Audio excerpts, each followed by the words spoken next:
Bismillahirrahmanirrahim. The 6,900th meeting of the Security Council is called to order. The provisional agenda for this meeting is threats to international peace and security caused by terrorist acts, comprehensive approach to counter-terrorism. The agenda is adopted. I wish to warmly welcome the distinguished Secretary General, ministers, and other high-level representatives of the Security Council members participating in today's meeting. Your presence is an affirmation of the importance of the subject matter to be addressed today. Under Rule 37 of the Council's Provisional Rules of Procedure, I invite the representatives of Afghanistan, Armenia, Bangladesh, Brazil, Botswana, Canada, Colombia, Cote d'Ivoire, Cuba, Egypt, India, Indonesia, the Islamic Republic of Iran, Israel, Japan, Kazakhstan, Liechtenstein, Malaysia, New Zealand, Nigeria, Norway, Qatar, Saudi Arabia, Senegal, South Africa, Spain, Sri Lanka, Switzerland, the Syrian Arab Republic, Tunisia, Turkey, Uganda, and the Bolivian Republic of Venezuela to participate in this meeting. It is so decided. Under Rule 39 of the Council's Provisional Rules of Procedure, I invite His Excellency Mr. Thomas Meyer Harting, Head of the Delegation of the European Union to the United Nations, to participate in this meeting. It is so decided. The Security Council will now begin its consideration of Item 2 of the agenda. I wish to draw the attention of Council members to document S/2013/3, a letter dated 1st January 2013 from the Permanent Representative of Pakistan to the United Nations addressed to the Secretary General, transmitting a concept paper on the item under consideration. I hope that this open debate will serve to promote a holistic view of the continuing threats and challenges posed by international terrorism and the best ways of addressing this menace collectively through a coherent and comprehensive approach. This is an issue of common concern for the international community at large. It is through solidarity, understanding, cooperation, and collective action that we can respond more effectively to this threat. This objective, I am sure, will be reinforced by our discussion today. I now have the pleasure to give the floor to the Secretary General, His Excellency Mr. Ban Ki-moon. Thank you, Madam President of the Security Council, distinguished ministers, distinguished members of the Council, Excellencies, ladies and gentlemen. I am pleased to welcome Her Excellency Foreign Minister Khan back to the United Nations. I thank Pakistan for convening this important debate. As this is the first time this year, I'd like to warmly welcome all the members of the Security Council and count on your leadership. At the same time, I'd like to warmly welcome new members of the Security Council, distinguished representatives of Argentina, Australia, Luxembourg, Republic of Korea, and Rwanda. Excellencies, in light of recent terrorist attacks in Pakistan, I want to repeat my heartfelt condolences to the victims and reiterate the United Nations' strong support and solidarity for the government's efforts to combat terrorism and defend the country's institutions and freedoms.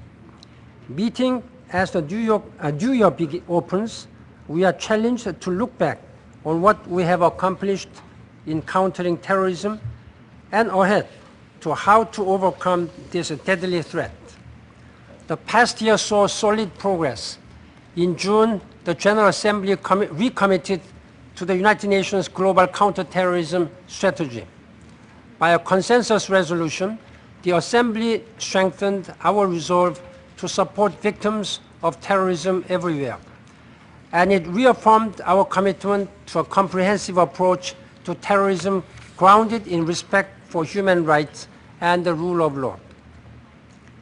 No counterterrorism policy can be effective without addressing conditions that are conducive to the spread of terrorism. This is the first pillar of the UN Global Counterterrorism Strategy. Today, I'd like to highlight three aspects of this pillar. First, the critical links between development and security. Nothing can justify terrorism, ever. No grievance, no goal, no cause can excuse a terrorist act. At the same time, we must remove the conditions that feed the problem. Terrorism festers where conflicts are endemic, and where human rights, human dignity, and human life are not protected and impunity prevails. Second, the importance of dialogue and understanding. We have to drown out shrill appeals to intolerance and extremism with the sound calls for compassion and moderation. Third, the increasing use of information technology to spread the hate. Terrorists and extremists are exploiting social media networks to radicalize people. This is yet another arena where we have to replace the terrorist narrative with the messages of peace, development, and human welfare. Progress in all these areas will demand the steady efforts by states, individually and collectively. I welcome three upcoming international conferences. In April, a new project on human rights training for counterterrorism law enforcement officials will hold its first conference in Amman, Jordan. The CTITF Working Group on Human Rights while Countering Terrorism is organizing this event. In 2 weeks, governments will gather in Bogota, Colombia for the International Conference on National and Regional Counterterrorism Strategies organized by the UN Counterterrorism Center of the CTITF. This summer, the CTITF and the government of Switzerland will host a conference of counterterrorism focal points aimed at addressing conditions conducive to the spread of terrorism. Attention to the conditions that are conducive to terrorism does not in any way diminish the importance of other counterterrorism priorities. The financing of terrorism remains a key threat, and states requires capacity building in response. The Counterterrorism Committee's special meeting on the subject last November, chaired by Ambassador Puri of India, was an important step. In our efforts to eliminate terrorism, I urge humanitarian, security, and political actors to engage in an open and sustained policy dialogue to ensure that efforts to prevent acts of terrorism do not ever impede the timely and principled delivery of assistance of a strictly humanitarian nature to civilians. This is all the more important as we cope with increasing humanitarian emergencies around the world.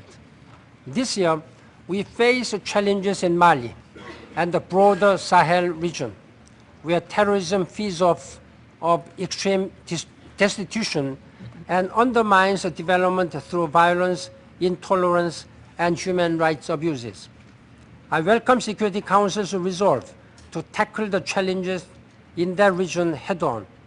I especially appreciate the Council's sensitive approach to underlying factors that have led to this dire security situation. Madam President, Excellencies, ladies and gentlemen, there were far too many victims of terrorism over the past year, but none was more compelling in her struggle than Malala Yousafzai, the young Pakistani teen who was shot along with her schoolmates by extremists. The government and people of Pakistan were joined by others around the world in rallying behind Malala and offering their best wishes for her recovery. I was deeply moved by her brave efforts to champion the fundamental right to education, a value enshrined in the Universal Declaration of Human Rights, as well as in the teachings of Islam. I'm proud to count myself among her supporters and well-wishers. Malala and her schoolmates have shown tremendous courage. Their grace and integrity challenge the world to respond to the terrorist threat with a comprehensive and broad-based approach that is essential to success. I count on all members of this Council and all members of the international community to unite in advancing this important work. Thank you, Madam President. I thank His Excellency the Secretary General for a very comprehensive briefing. I shall now make a statement in my capacity as the Minister for Foreign Affairs of the Islamic Republic of Pakistan. Excellencies, ladies and gentlemen, let me begin by thanking all Council members for supporting Pakistan in putting the theme of a comprehensive approach to counter-terrorism on the Council's agenda for an open debate culminating in a presidential statement. In this regard, we are also thankful to the Secretary General particularly for his constant help and guidance. While choosing this theme, we knew that this was a difficult subject, but certainly one that needed the Council's attention and pronouncement, because as the threat of terrorism continues to evolve, so must our strategies to deal with this threat. This threat is not for today or for tomorrow or for the next week or even for the next year. It is a long haul. We all have to brace for it. We all have to continue to prepare for it. Pakistan's initiative for this debate is rooted in our shared objective of global peace, security, stability, and development.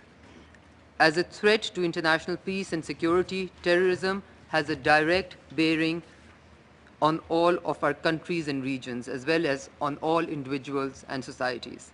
The last decade has shown that terrorism knows no geographical boundaries. In the past decade, one lesson we have all learned is that a lopsided or a unidimensional approach will not work as we try to defeat this hydra-headed monster of terrorism. This monster has tentacles all around the world. This is truly a global threat. Our strategies and responses, therefore, must also be global in nature.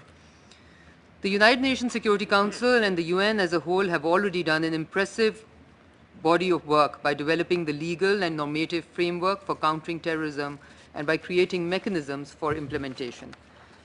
So what is it that we all wish to accomplish under this new initiative?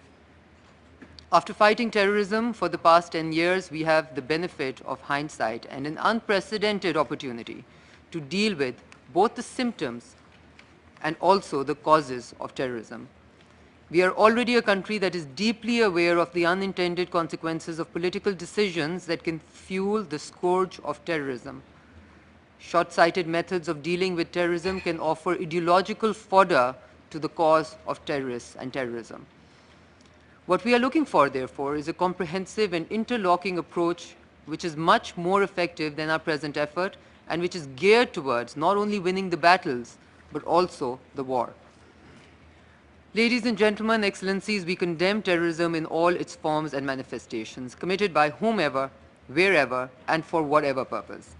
All acts of terrorism are criminal and unjustifiable regardless of their motivations. In the past decade, we have collaborated as international community to impede, to impair, isolate, and incapacitate the terrorist threat. We must attack and dismantle terrorist networks because they defy the writ of the state and kill innocent civilians. And we must persevere in our efforts to deter and defeat terrorists militarily. Yet, our success at best has only been partial. It is both conventional wisdom and a compelling reality that terrorism will not be defeated alone by law enforcement measures or by international operations or military and security strategies alone.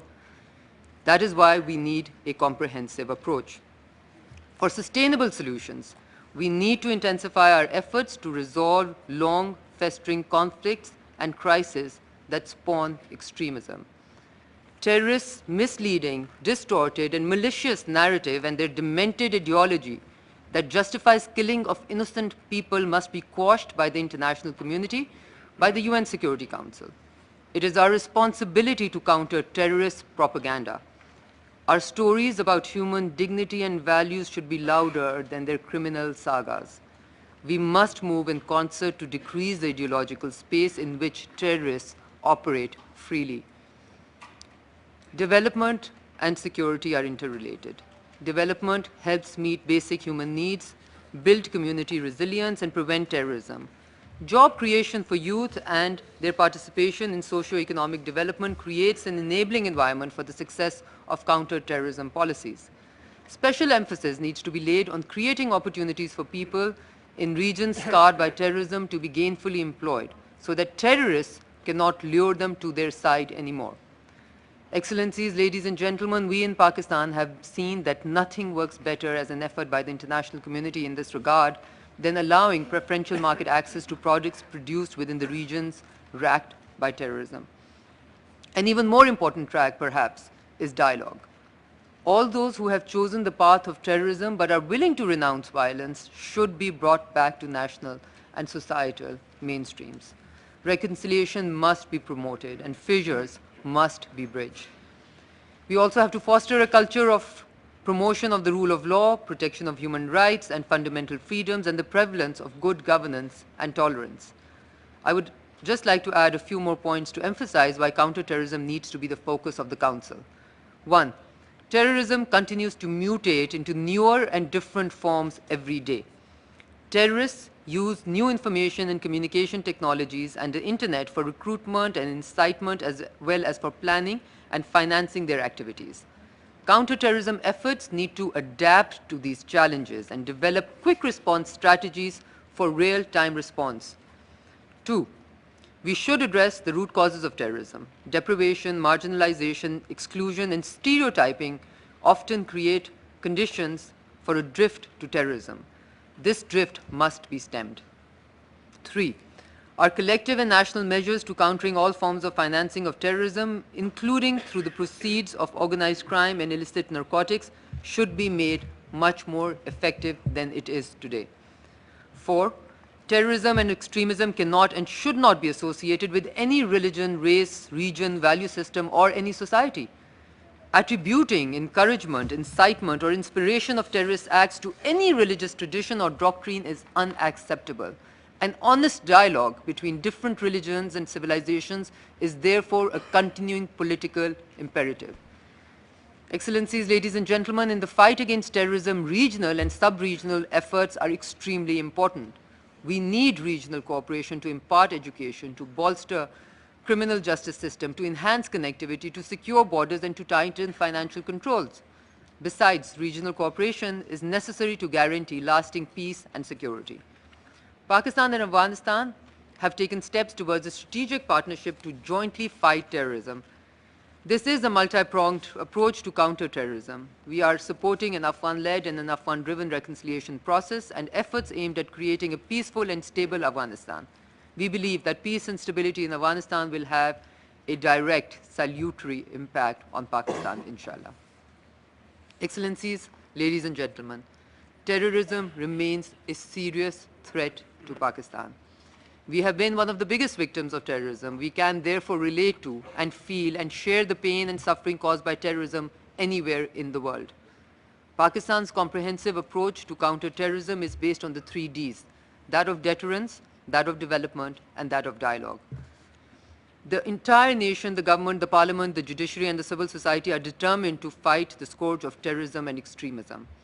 Under the leadership of President Asif Ali Zardari, we have pursued a multifaceted policy to deal with the threat of terrorism in a holistic and a sustainable manner. Pakistan has led from the front in the international community's fight against terrorism. Much of the success in the global fight against terrorism has been made possible with Pakistan's support and active cooperation.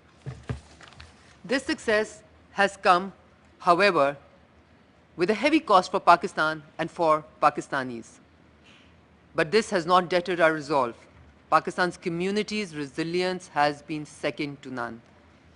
The Pakistani armed forces and the law enforcement officials have defended Pakistan and the rest of the world against the terrorist threat at great cost. Some 150,000 troops are deployed currently on the Pak-Afghan border to detect and degrade these ubiquitous terrorists who are enemies of our people. 7,000 brave Pakistani soldiers and policemen and paramilitary forces, and over 37,000 innocent civilians, including men, women, and children, have fallen victim to the blight of terrorism. Thousands more have been injured and disabled. Pakistan's most popular leader, Shaheed Mohtarama Benazir Bhutto, was assassinated by terrorists in 2007. Recently, Khyber Pakhtunkhwa leader and senior minister Bashir Balor, who spoke courageously against terrorism, was killed in a suicide bomb attack. Even the young, innocent teenage girl, Malala Yousafzai, who the Secretary General alluded to and referred to, could not escape the bullet of a terrorist. She survived, and we hope her life will be a testimony of the resilience of the Pakistani people and the Pakistani women. Terrorists gain strength from various sources of financing. We should continue to refine measures to prevent and suppress their sources of funding coming from the abuse of charitable non-profit organizations, as well as from the proceeds from organized crime and illicit narcotics. Pakistan recently hosted successfully a regional conference on counter-narcotics. We have also launched a thorough public awareness campaign about the atrocities committed by terrorists. Success of a counter-terrorist offensive cannot be measured only by the defeat of terrorists. After successful operation in Sawat and Malakand, for instance, we had to first absorb and then rehabilitate no less than 2.2 million displaced persons through a massive national effort. We are also focusing on the well-being and appropriate rehabilitation of victims of terrorism. We have invested energy and resources in de-radicalization so that misguided youth can be reintegrated into society. We have established one such de-radicalization center at Saboon for that purpose and wish to establish many more. Capacity building needs of partner countries must be addressed with seriousness. Reluctance to share critical equipment and intelligence amounts to weakening those pitted against terrorists. Terrorism undermines global stability and prosperity. It undermined Pakistan's stability and economic prospects. That is why we have asked our partners in the international community to enhance our market access for the projects in which we have comparative and competitive advantage. We believe in balancing hardcore national strategies with socio-economic and community-driven plans. The government of Pakistan is also investing in development of affected areas, including in education, health, tourism, sports, construction of roads, dams, canals, and hydroelectric projects. Excellencies, ladies and gentlemen, the UN and its subsidiary bodies have an important role in the implementation of its resolutions, the development of discourse on counter-terrorism, and the dissemination of best practices amongst nation states. The United Nations should continue to play a visible and an effective role in leading counter-terrorism efforts. In this regard, it is critical that we maximize transparency, efficiency, coordination, and synergy within the United Nations system. Let me conclude by emphasizing that terrorism threatens us all. Joining forces and strengthening cooperation is key to success at the national and international levels. States need to continue to work more closely in the implementation of their counter-terrorism strategies. Terrorism can only be defeated by comprehensive and collective endeavors of the international community in a cooperative framework. Pakistan will continue to play its role in this collective joint undertaking. I thank you all for your attention, and now I will resume my function as President of the Security Council. I now give the floor to His Excellency Mr. Jean Asselborn, Deputy Prime Minister and Minister for Foreign Affairs of the Grand Duchy of Luxembourg. Madame la Présidente. Madam President, dear colleagues, Secretary General, as it's the first time that Luxembourg is taking the floor in a public meeting of the Security Council, I'd like to congratulate your country, Pakistan, on assuming the presidency of the Council for this month of January 2013. I thank you for having organized this open debate on the theme of a comprehensive approach to counterterrorism. Today is also the first time in its history that Luxembourg is taking the floor in a public meeting as an elected member of the Security Council. In the course of the next 2 years, we commit to contribute actively to the work of the Security Council in the exercise of the primary responsibility conferred on it by the member states under the Charter of the United Nations, the maintenance of international peace and security. Madam President, terrorism is one of the most serious threats to international peace and security. The Secretary General has aptly illustrated this fact in his presentation, for which I thank him. This threat is spreading, as the example of the Sahel demonstrates. Very recently again, unfortunately, Pakistan has been the victim of deadly terrorist attacks. I would like, through you, Madam President, to extend to Pakistan the heartfelt condolences of my country. Luxembourg wishes to express its solidarity with all those who suffer because of terrorism and to reaffirm the importance of respecting the rights of victims of terrorism. Luxembourg strongly condemns terrorism. We consider terrorist acts as unjustifiable criminal acts that must be prosecuted and punished regardless of their perpetrators. To counter this scourge, Luxembourg commits itself at the international level, at the European level, and at the national level. The European efforts will be outlined in the statement of the European Union, to which I fully subscribe.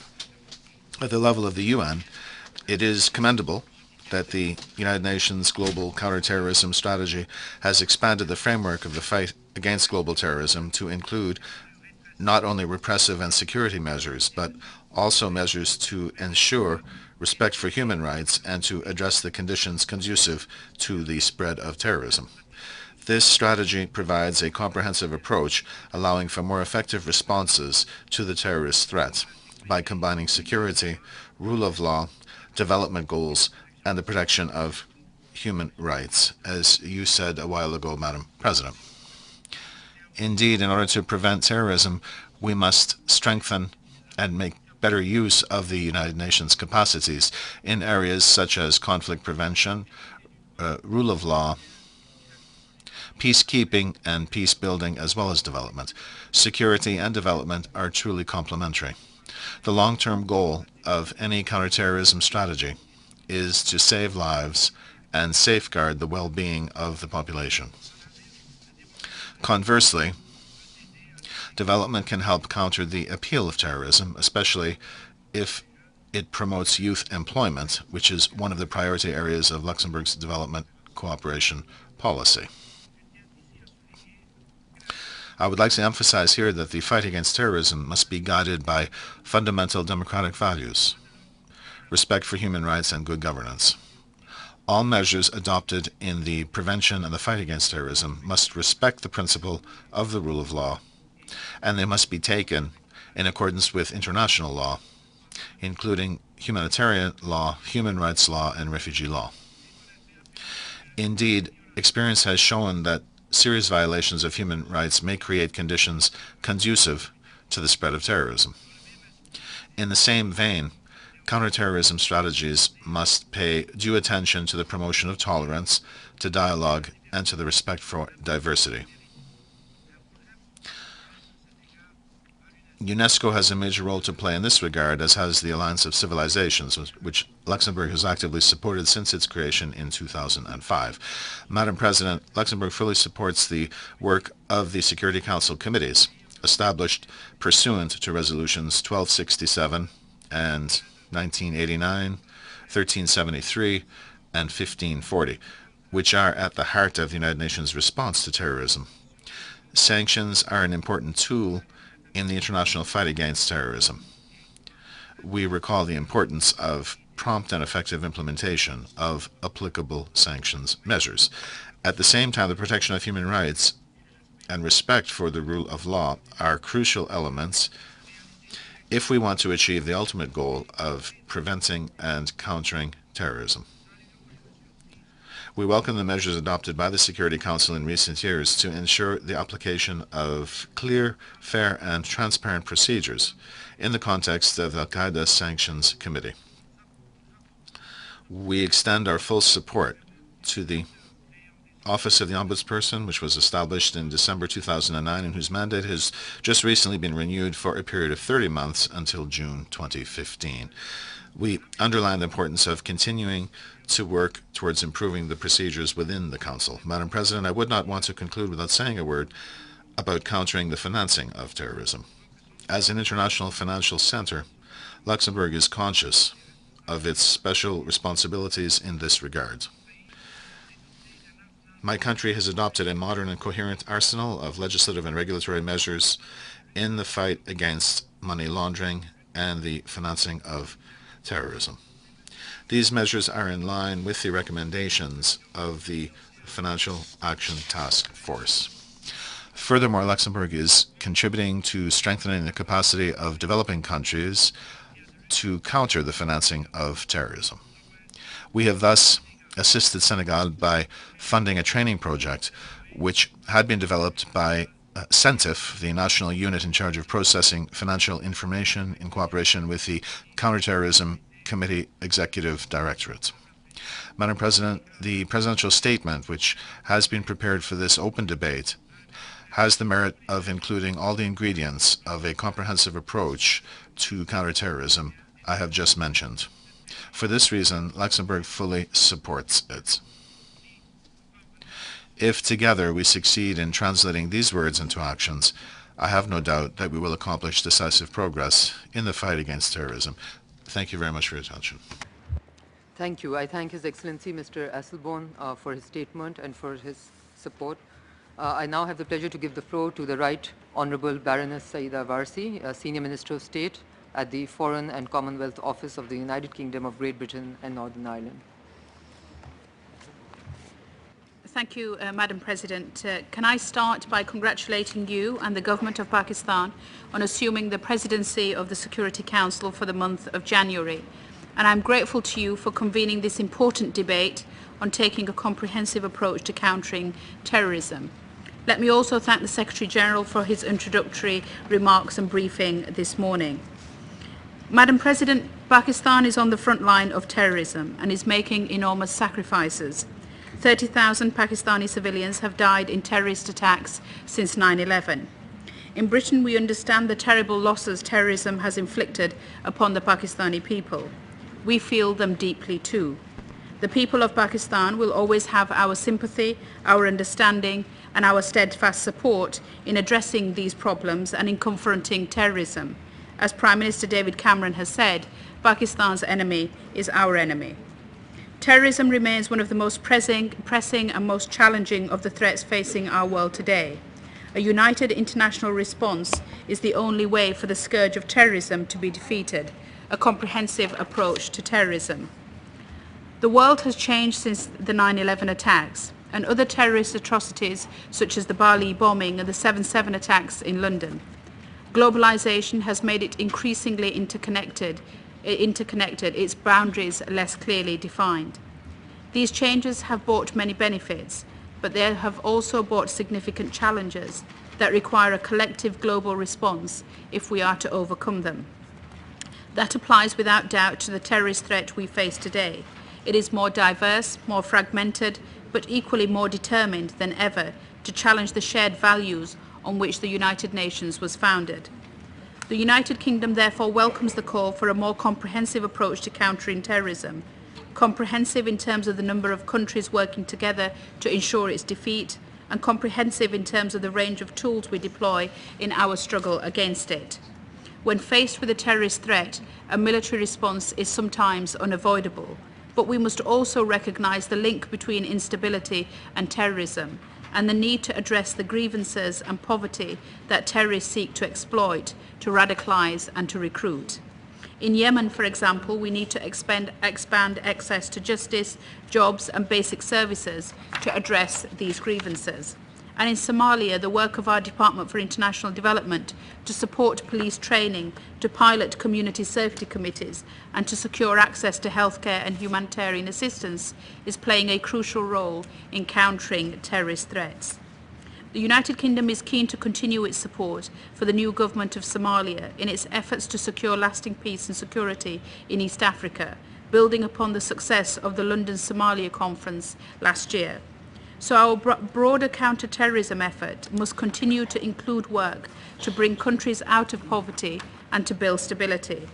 This requires us to take a truly holistic and comprehensive approach, bringing together diplomatic, development and defence work to countering terrorism. Madam President, we must not forget that financing is the lifeblood of terrorist networks. Cutting off that financing is core to countering terrorism. So we welcome the work of the United Nations and other international bodies, including the Financial Action Task Force, in setting and promoting the effective implementation of international standards for combating terrorist financing. Terrorists are also quick to exploit the opportunities presented by technology. In the field of cybersecurity, the UK is playing a key role in shaping an international cyber strategy, including hosting the 2011 London Conference on Cyberspace. We welcome international initiatives, particularly in the United Nations, aimed at reducing the threat we face from cybercrime. The UK is also working closely with our international partners to tackle other transnational threats, such as drug and human trafficking. In particular, the UK welcomes and has adopted the UN Protocol to prevent, suppress and punish trafficking in persons, which supplements the UN Convention against transnational organised crime. The UN Global Counter-Terrorism Strategy emphasises the importance of conducting counter-terrorism activity in conformity with international law. The United Kingdom strongly endorses this position.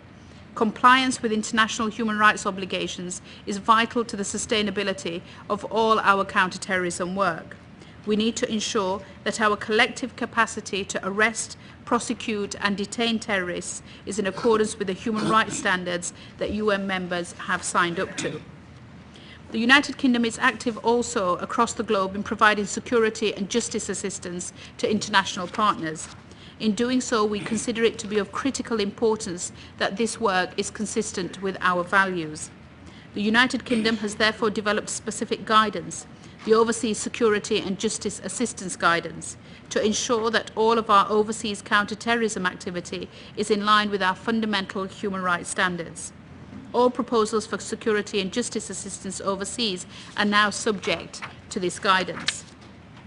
Madam President, the United Nations is uniquely placed to lead and coordinate the universal struggle against terrorism.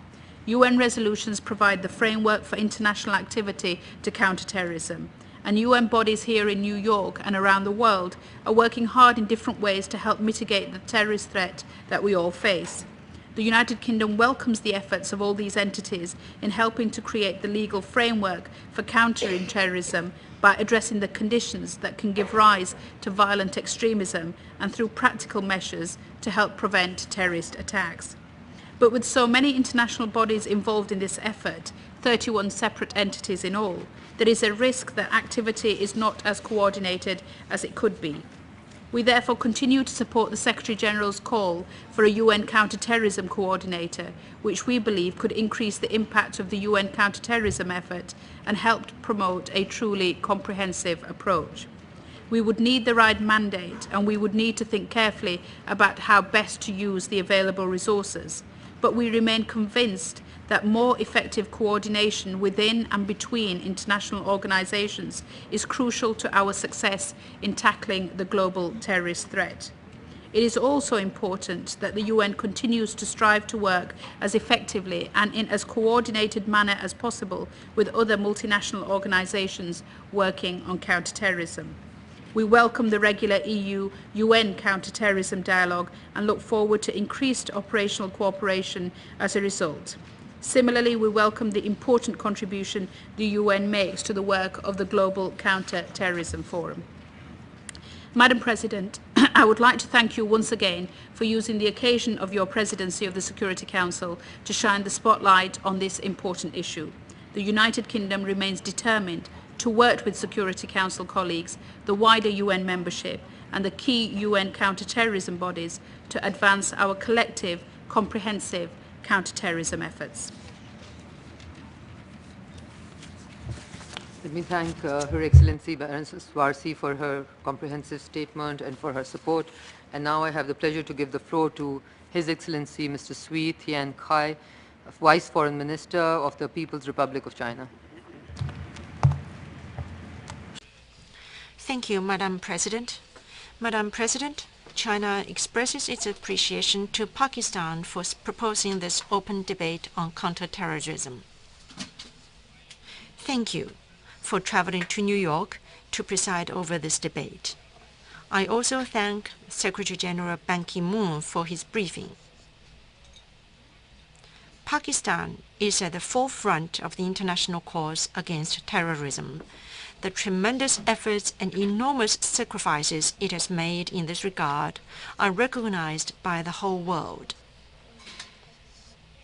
On January the 10th, several blasts took place in the city of Quetta in the Pakistani province of Balochistan, causing heavy casualties. China strongly condemns these attacks.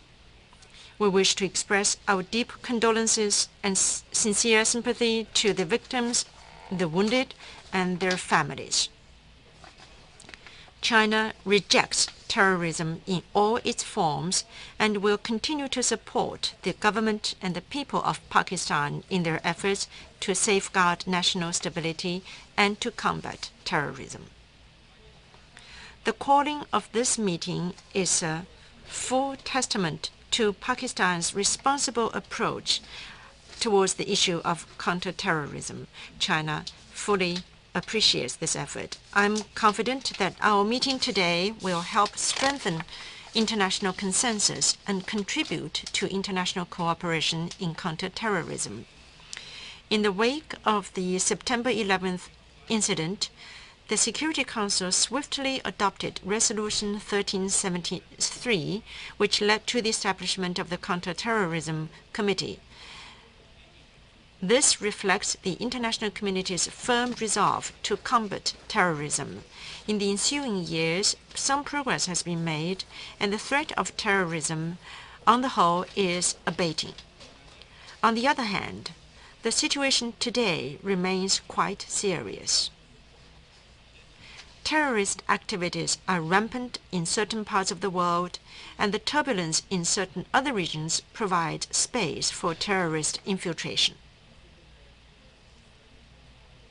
We have seen new developments concerning terrorist organizations. The average age of terrorist operatives is getting younger, the methods employed are becoming more varied, and some organizations are joining together to form terrorist networks. In short, the breeding ground of terrorism is far from being removed. The international counter-terrorism cooperation remains a long and uphill battle. Madam President, today's open debate is of significant importance as it offers a valuable opportunity to explore effective and comprehensive ways to combat terrorism. I wish to set out the following positions of my government on international cooperation in counter-terrorism. First, we need to fully respect the sovereignty and territorial integrity of the countries concerned. In combating terrorism, it is important to adhere to the purposes and principles of the UN Charter, respect the independence, sovereignty, and territorial integrity of countries, fully listen to their views and opinions, and carry out international cooperation on the basis of equality and mutual benefit. Without global support, the fight against terrorism cannot be sustained. Therefore, the international community should provide more assistance to those developing countries who suffer from insufficient capacities while respecting the wishes of these countries. Second, we need to leverage the role of the United Nations and its Security Council as the main channel of cooperation. Terrorism is a threat to global peace and security. China supports the important role of the United Nations and its Security Council in coordinating national efforts and shaping a global response. It is important for countries to strictly abide by the relevant Security Council resolutions and fully implement the UN Global Counter-Terrorism Strategy. We welcome the establishment of the UN Counter-Terrorism Center, and we hope that there will be better coordination and greater synergy among the various counter-terrorism agencies of the United Nations. Third, we need to adopt a comprehensive approach in addressing the root cause as well as the symptoms of this scourge. Terrorism is the result of a complex array of political, economic, and social factors. It cannot be resolved by military means alone. Counterterrorism efforts must be combined with economic growth and proper settlement of regional conflicts. There should also be more dialogues and exchanges between different civilizations, religions, and ethnic groups so as to promote mutual understanding, tolerance, and harmonious coexistence. A comprehensive political, economic, and diplomatic means should be employed in order to eliminate the root causes of terrorist activities. Fourth, we need to reject double standards. Terrorism is the arch-enemy of all mankind. Terrorist activities committed by anyone, whenever, anywhere, under any pretext must be condemned and fought back. There should be no different responses to different attacks. The fight against terrorism should not be determined by ideology, nor should it be associated with specific countries, governments, ethnicities, or religious beliefs. On this question, the international community should build more consensus and speak in one voice. Madam President, China has been suffering from terrorism. For years, the Eastern Turkestan Islamic movement and associated groups have carried out numerous violent terrorist attacks against China, causing heavy casualties and economic losses in my country. Definitive evidence abounds. Such attacks are grave threats not only to China's national security, but also to peace and stability of our region and neighborhood. The international community should join hands in a united effort against it. China has all along taken an active part in international exchanges and counter-terrorism cooperation. My government has signed 12 relevant international conventions within the UN framework and faithfully implemented Security Council resolutions 1267 and 1373. Pursuant to paragraph 6 of UNSCR 1373, China has submitted 7 reports to the Security Council's Counter-Terrorism Committee, which documented China's implementation of the resolution and the latest progress in its counter-terrorism endeavor. China has also taken an active part in international cooperation against terrorism financing. We have signed cooperation memoranda with 20 foreign financial intelligence agencies and joined the Financial Action Task Force, the Eurasian Group on Combating Money Laundering and Financing of Terrorism, and the Asian Pacific Group on Money Laundering. We have also provided, as our ability permits, material assistance and training to support the counter-terrorism efforts of other developing countries. Madam President, the world has made considerable progress in the fight against terrorism. However, there is still a long way to go. The international community should make unfailing efforts and take a comprehensive approach to wipe out terrorist threats. China pledges its continued effort to this end. Thank you, Madam President. Allow me to thank His Excellency Mr. Swee for his comprehensive statement, and I now have the pleasure to give the floor to His Excellency Mr. Yusuf Marani, Minister Delegate of Foreign Affairs and Cooperation of the Kingdom of Morocco. Thank you, Madam President. I would like first to express our deep appreciation to Pakistan for convening a special debate under its presidency of the Security Council on the important subject of a comprehensive approach to counterterrorism. The Kingdom of Morocco shares your commitment to strengthen the international fight against terrorism and welcomes the concept paper prepared by the Pakistani delegation for our debate. I would like also to thank the Secretary General, Mr. Ban Ki-moon, for his insightful briefing and commend his commitment to reinforce the UN leadership in combating terrorism and in mobilizing resources and expertise to strengthen the capacity of member states. Over the past few years, the international community has steadily built stronger consensus, efficient strategies, and robust architecture seeking to better respond to terrorism. These major efforts have disrupted terrorist structure, foiled a number of terrorist plots, and weakened the central command of major terrorist groups. However, the trends and methods of international terrorism continue to evolve, and terrorist groups are constantly adapting their modus operandi. Terrorist groups have developed a more regional agenda with an even stronger nexus existing between terrorist and transnational organized crime networks and a more intensive use of information and communication technology. Terrorism is a highly complex and multidimensional phenomenon, but we must address through renewed consensus and effective cooperation. To be effective, our collective response to terrorism should rely on a comprehensive approach and dedicated strategies at the national, regional, and international levels. The United Nations, as the appropriate and legitimate multilateral framework, has developed a robust counter-terrorism architecture.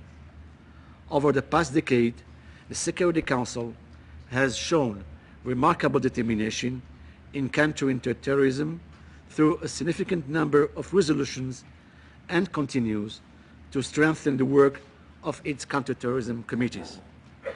As chair of the Counter-Terrorism Committee, Morocco is committed to working with all member states to strengthen the action taken by the CTC to consolidate a strategic, transparent approach and further strengthen facilitation and coordination of the provision of technical assistance seeking to enhance member state capacities to counter terrorism. We have today the tools, we have the instruments, and I believe that the United Nations Global Counterterrorism Strategy, adopted by the General Assembly in 2006, represents the most comprehensive and effective decision taken by the international community to eliminate this dangerous threat and improve the UN action. We also commend the UN Counterterrorism Implementation Task Force for its consistent efforts to coordinate international support. Madam President, despite all the positive developments, terrorism remains a prominent threat to international peace and security. The United Nations must intensify its efforts, adapt its responses to the new patterns of terrorism, and diversify its partnership with regional and sub-regional organizations. In this context, we reiterate, as other delegations did this morning, our readiness to pursue discussions on all proposals seeking to further enhance coherence, coordination, and effectiveness of the UN counterterrorism efforts, including the proposal of the Secretary General of the UN to appoint a UN counterterrorism coordinator. Likewise, the United Nations should explore better ways to interact with other multilateral initiatives actively involved in the global fight against terrorism. In this regard, allow me to recall the important work conducted by the Global Initiative to Combat Nuclear Terrorism, seeking to improve national and international capacities for prevention, detection, and response to a nuclear terrorist event, and namely the last meeting which was held in Rabat. We would also like to highlight the early and important achievement of the Global Forum Against Terrorism, in particular the Rabat Memorandum adopted last year on good practices for effective counterterrorism practice in the criminal justice sector. Madam President, Morocco has established a comprehensive and multidimensional counterterrorism approach, rooted in its early commitment to contribute actively to the preservation of peace and security at all levels. This strategy is guided by Morocco's attachment to the values of tolerance, human rights, fundamental freedoms, and rule of law. It also converges with the UN strategy and complies with the Charter, as well as with other relevant UN resolutions and international legal instruments to which Morocco is party. This proactive Moroccan approach was translated into firm and preventive law enforcement measures, with a dedicated counter-terrorism justice system, as well as national initiatives aiming to address the various social, economic, and cultural factors involved. Our effective approach is rooted in a series of essential building blocks, in particular, the total rejection by all Moroccan citizens of terrorism and violence as a means to achieve political objectives. Our firm commitment to pursue irreversible democratic reforms with human development as a shared and important priority provides today Morocco with the best safeguard against the spread of violent extremism. Madam President, Morocco has devoted equal attention and commitment to prevent the spread of terrorism and extremism at the regional level. For years, Morocco has persistently warned the international community about the deteriorating situation in the Sahel region, which continues to face complex, multidimensional, and interconnected challenges. The Sahel has emerged today as the center stage of alarming activities involving terrorism and extremist groups that threaten the stability and the security of the state of the Sahel, West Africa, the Maghreb, and beyond the Maghreb. A year ago, the state of Mali saw the northern part of its territory slide progressively into the hands of armed extremists and terrorist groups. 2/3 of its territory now lies in the hands of terrorist elements, whose confidence is ever increasing, given the slow response of the international community to dislodge them.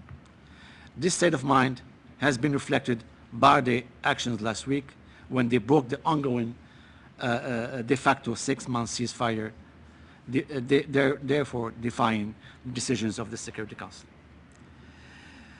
In the wake of these alarming developments, Morocco supports the recent call of the government of Mali for outside assistance to combat these terrorist elements and the response that is now being provided by bilateral partners. At the regional level, let me reiterate our call for a sustainable framework for dialogue, cooperation, and solidarity, one that encompasses all states of the Sahel and the Maghreb in order to address in a holistic and effective manner the critical situation in the Sahel region. We need more joint responsibility, inclusive cooperation, and constructive partnership to face these challenges.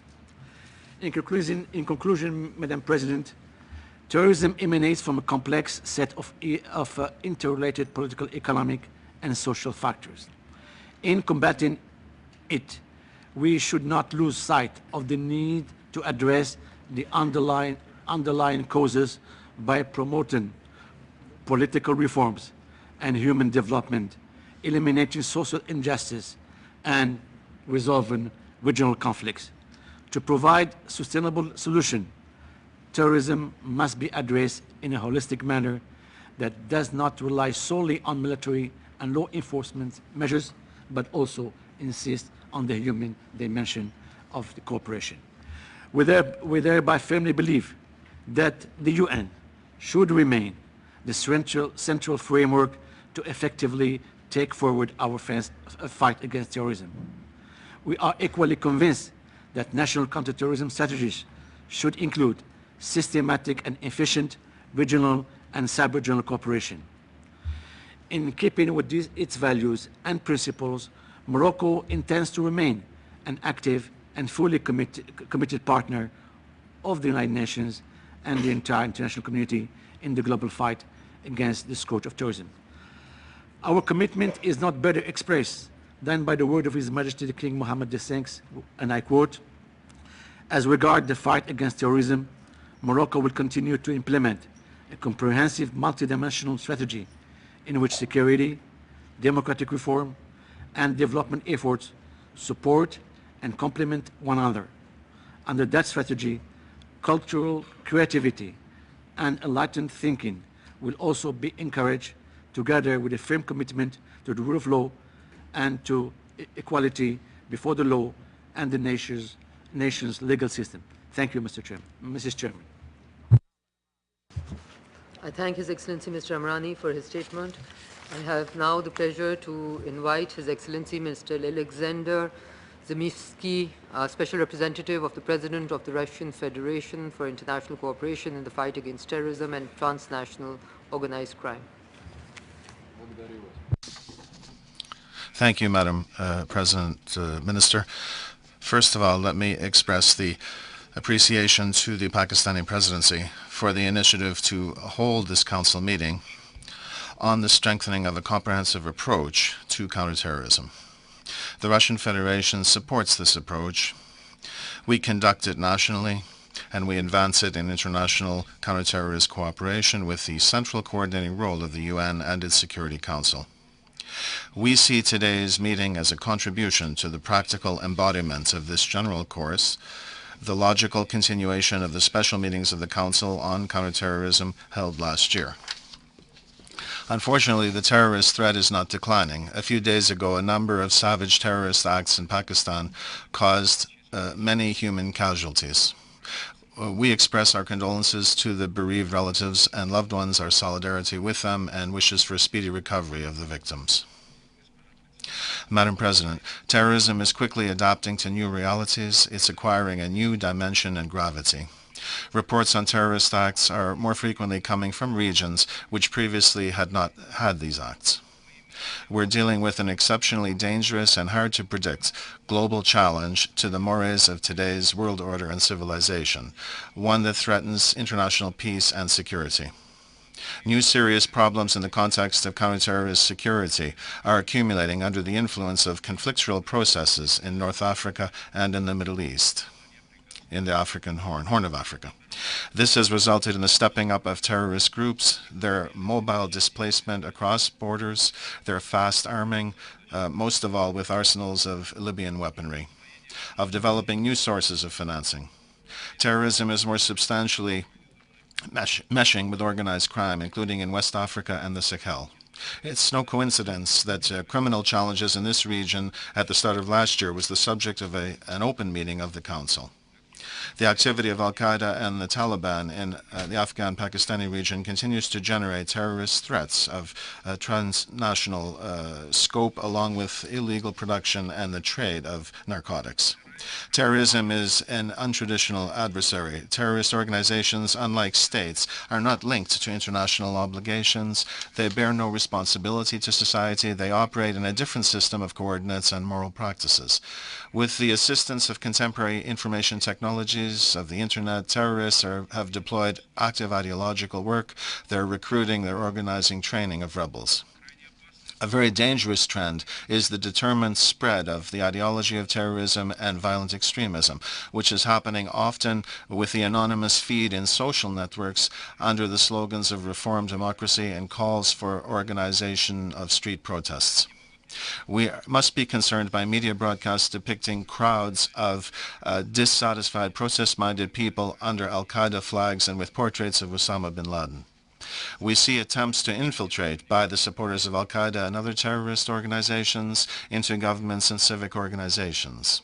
Against this backdrop, there is a growing destructive wave of radicalism which is provoking dangerous interreligious tensions in various regions, which is creating favorable conditions for bringing in new adherents, and especially young people, into the movement.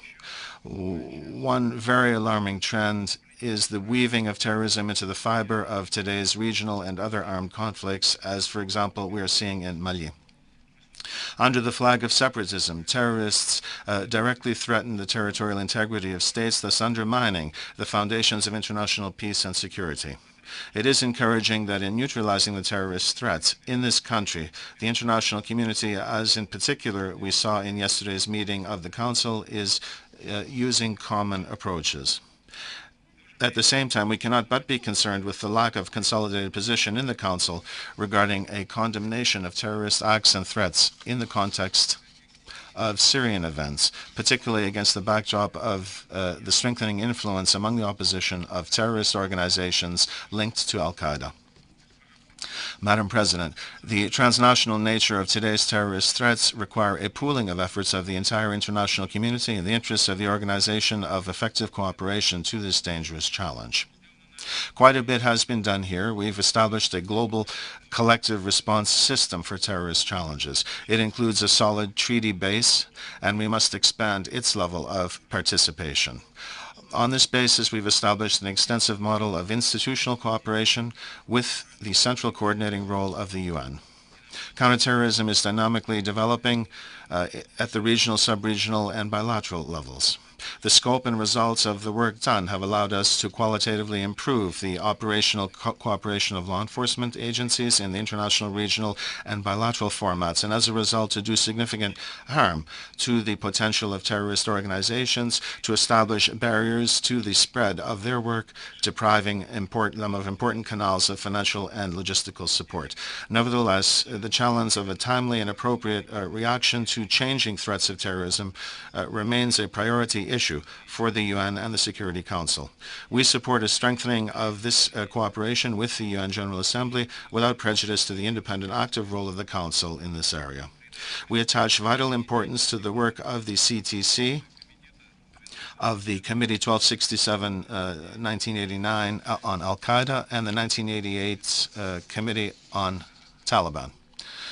We note that with the December 2012 agreement of 2 resolutions by the Council on Al-Qaeda and the Taliban, we have maintained our focus on existing sanctions mechanisms to counter the credible terrorist threats coming from these organizations. Measures to increase transparency and to liberalize the work of these mechanisms to free them up must help increase their effectiveness and support the quality of work that we do against these 2 organizations. It is an international imperative to avoid any assistance to terrorists, including military, technical, and financial.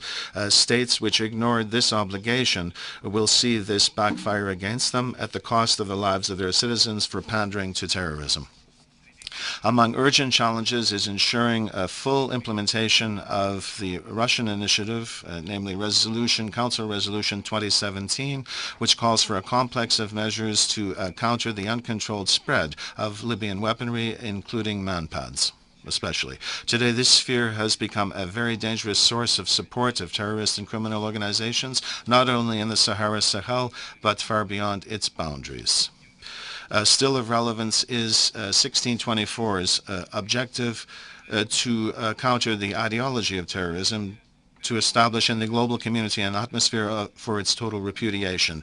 The fight for hearts and minds of people must be conducted on the basis of a strengthening and intercultural dialogue and mutual understanding among civilizations, religions, toughly curbing incitement to terrorism in all forms. We must organize an effective cooperation with civil society so that at the earliest stages we are able to neutralize the manifestations of violent extremism and terrorism. As never before, we need to confront the implementation of the GA's approved global counterterrorist strategy. There's a harmonious meshing of hard and soft counterterrorist measures, and a number of main resolutions of the Council and GA must be done. The results of the 3rd review of the global counterterrorist strategy in June 2012 last year opens up further opportunities for doing more work in fine-tuning the comprehensive approaches to fighting terrorism. In the context of today's theme, and bearing in mind the very much quickly changing character of the global terrorist threats, it's very important to have measures of the international community not only on quickly responding to crisis situations, but also to prevent them. We believe it very important to prevent terror, to curb the multiplication of the ideologies of extremism and violence, including through stopping the incitement to terrorism, as well as not allowing the use for terrorist purposes of medium space, global media space, or the global site of the Internet network. It's very important to develop consolidated responses to new terrorist threats, including cyberspace. Practical work in meeting the requirements of the Council on a ban on propaganda sites. For example, the information mouthpiece of the terrorist organization Imarat Kafkas Center in Sweden, must also include a treaty basis to stop the use of cyberspace for terrorist and other criminal purposes. And we are organizing a practical cooperation and strengthening confidence in this area. A high threat to international peace and security is terrorism of mass destruction. It's very important to take steps to prevent nuclear terrorism. It is vital to broaden the participation of states in major UN and IAEA conventions, in the global initiative to combat acts of nuclear terrorism, and in complying with the decisions of the Seoul Summit on Nuclear Security. In implementing these challenges, an important role is to be played by the Council Committee 1540. Madam President, Russia will continue to actively support counter-terrorist efforts under UN aegis, including with our experience and practice. In October 2012, we adopted a mission of the CTED. We received a mission of the Council to assess implementation of, by our country, of individual provisions of basic counter-terrorist resolutions 1373 and 1624. At the end of the visit, Russia showed its commitments to the cause of increasing international cooperation in this area under UN auspices, and our contribution was acknowledged as a permanent member in developing and advancing international standards in this area. We consider the socioeconomic prevention as one of the most important priorities of today's counterterrorism, which today is senseless without vigorous targeted measures aimed at the concerns for people, ensuring and protecting people's rights, including to dignity and a safe existence, to appropriate compensation for honest labor. People must see the alternative to terrorism and to any criminality. They must have an opportunity to make a conscious choice for development and creation. Contribution in developing socioeconomic development could be made not only by states but by counter-terrorist agencies of the UN. The UN ODC, along with specialized agencies such as UNDP, UNIDO, World Food, EEC, and regional organizations, Shanghai Cooperation, CSTO, CIS. Such synergy would open up a new page in international donoring, bringing together cooperation for development with fighting terrorism and any criminality. We consider it particularly important to involve in these efforts the business community. As part of dealing with the challenges of preventing terrorism, this work would lead to a slackening of socioeconomic basis for the criminal, who as a rule digs deep roots wherever prevail poverty, unemployment, and where there are no conditions for a normal life. Partnering with business is useful also for developing effective measures to ensure the rights of the victims of terrorism, including compensation on the basis of transnational models of insurance and reinsurance from mega acts of terrorism. Russia is the initiator of international partnering of states with business against terrorism. Under the Russian G8 presidency in 2006, Moscow had a representative conference laying the foundations for this cooperation, and which was developed by many projects in Russia and internationally. We believe it relevant to support the April 2012 Russian initiative, namely the decision of the UN Commission on Crime Prevention to start work on establishing the foundations of international cooperation in providing safety for tourism, keeping it safe from terrorism and any criminal threats. As part of PPP, we're developing a project in UNODC and UNICRI to curb leaks of precious metals into the hands of terrorists and other criminals. We must continue efforts to track and to cut off financial flows which support terrorism. Under our initiative, FATF is looking at the problem of exposing financial flows from the illegal production and trade of Afghan narcotics, a significant portion of which goes to the financing of terrorism. Of course, the resolution of these challenges must not in any way be seen as debasing the law enforcement component of counterterrorism. In other words, including information exchange, holding joint counter-terrorist maneuvers and operations, cooperation on criminal prosecutions of terrorists, and providing that they be irreversibly punished, curbing financing and the delivery of weapons and other forms of support, as well as support in training qualified people and in fine-tuning national legislation to deal with terrorism.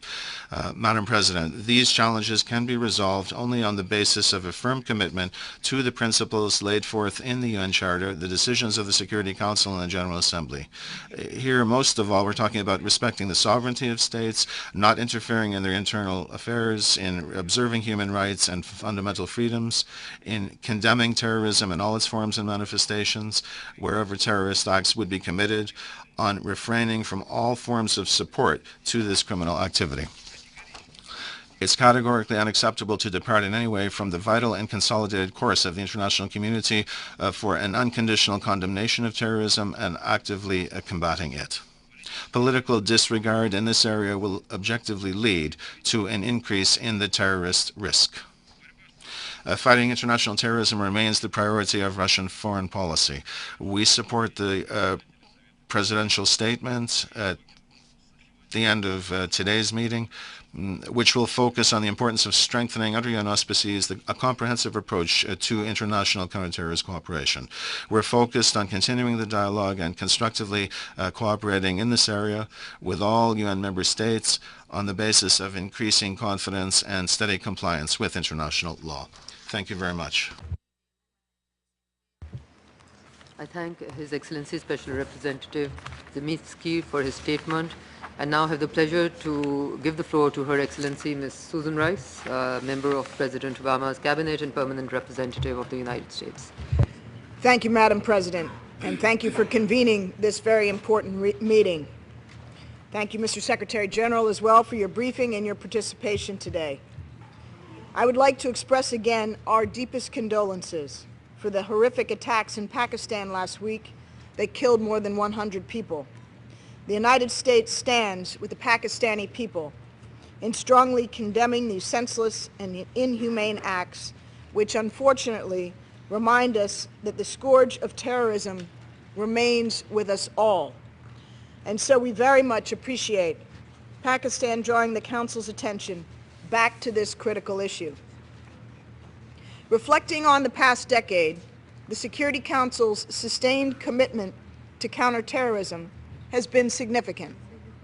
We have continued to promote a holistic approach to combating terrorism, strengthening counterterrorism efforts at the national, regional, and international levels. Madam President, we cannot grow complacent. Even as core al-Qaeda has experienced major setbacks, it survives and continues to threaten us all. Moreover, its affiliates and other violent extremist groups pose grave dangers. Al-Qaeda in the Arabian Peninsula is a significant international threat. Al-Qaeda in the Islamic Maghreb and Al-Shabaab continue to sow instability and exploit safe havens in Mali, the Sahel, and the Horn of Africa, destabilizing societies and obstructing the delivery of vital humanitarian relief to millions in need. Elements of Boko Haram in Nigeria have launched multiple deadly attacks, including against the United Nations.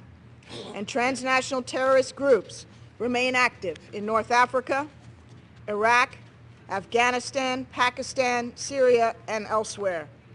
The resilience of terrorist networks underscores that long-term diplomatic and economic initiatives, as well as international cooperation, are, as always, indispensable.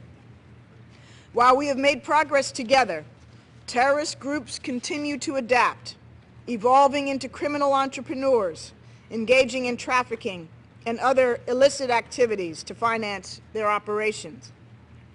AQIM, for example, has increasingly used kidnapping for ransom to support its organization and finance terrorist attacks. Kidnapping for ransom is not only horrific for the victims and their families, but represents a serious threat to international peace and security that will likely continue to pose a significant challenge in the years ahead. The international community must do much more to combat this scourge. With the terrorist threat ever more diffuse, the need for a strategic and comprehensive approach to counterterrorism has never been greater. The United States recognizes that force, while necessary, is not nearly sufficient to counter the threat effectively over the long term.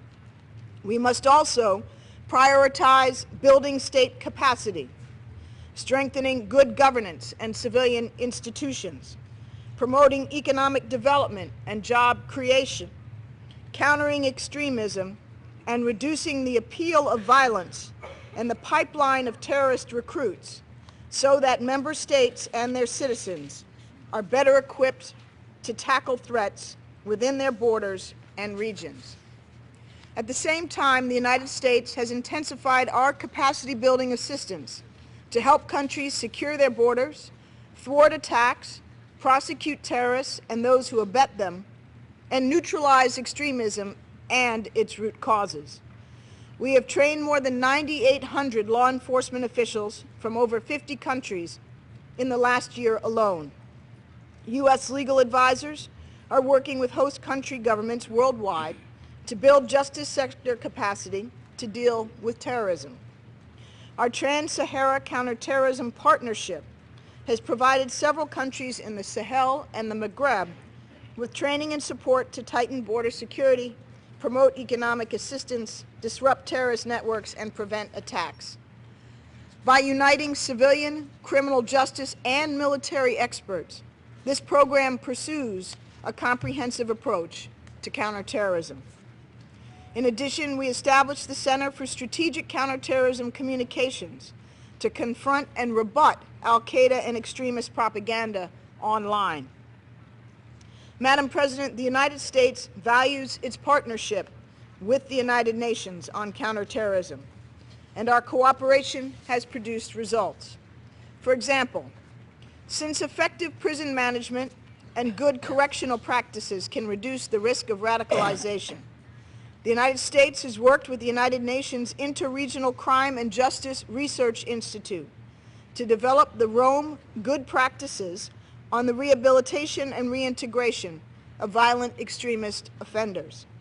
We look forward to close cooperation between the United Nations and the new Hidayah Center of Excellence on Countering Violent Extremists in Abu Dhabi that will assist experts to develop tools for countering extremist ideology and blunting the spread of radicalism. Strengthening cooperation at the UN and other multilateral organizations, and ensuring that the necessary architecture is in place to address terrorism in the 21st century remains central to our approach.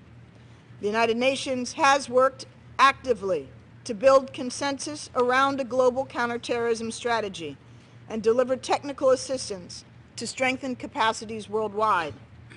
The UN has a critical role to play as a forum for advancing collective action against terrorism. The United States welcomes the Secretary General's initiative to appoint a UN counterterrorism coordinator and unify the United Nations counterterrorism architecture so that expertise and resources are deployed as efficiently as possible. We hope for even deeper cooperation between the United Nations and the UN, and the Global Counterterrorism Forum in the coming year as the forum promotes the implementation of its framework documents on the rule of law, prisons, and preventing kidnapping for ransom.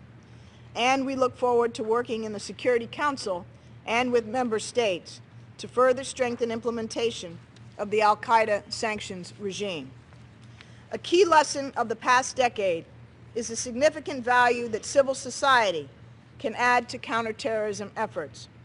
Victims and victims' associations, for example, have played important roles in preventing terrorism. We encourage all relevant United Nations actors to intensify engagement with and support for civil society on counterterrorism objectives and combating violent extremism. No single country, no one organization nor any particular tactic or tool alone can neutralize the threat of terrorism. Only a comprehensive approach, bolstered by our shared determination, our continued cooperation, and expanding partnerships, can ultimately end the threat of global terrorism. Thank you, Madam President.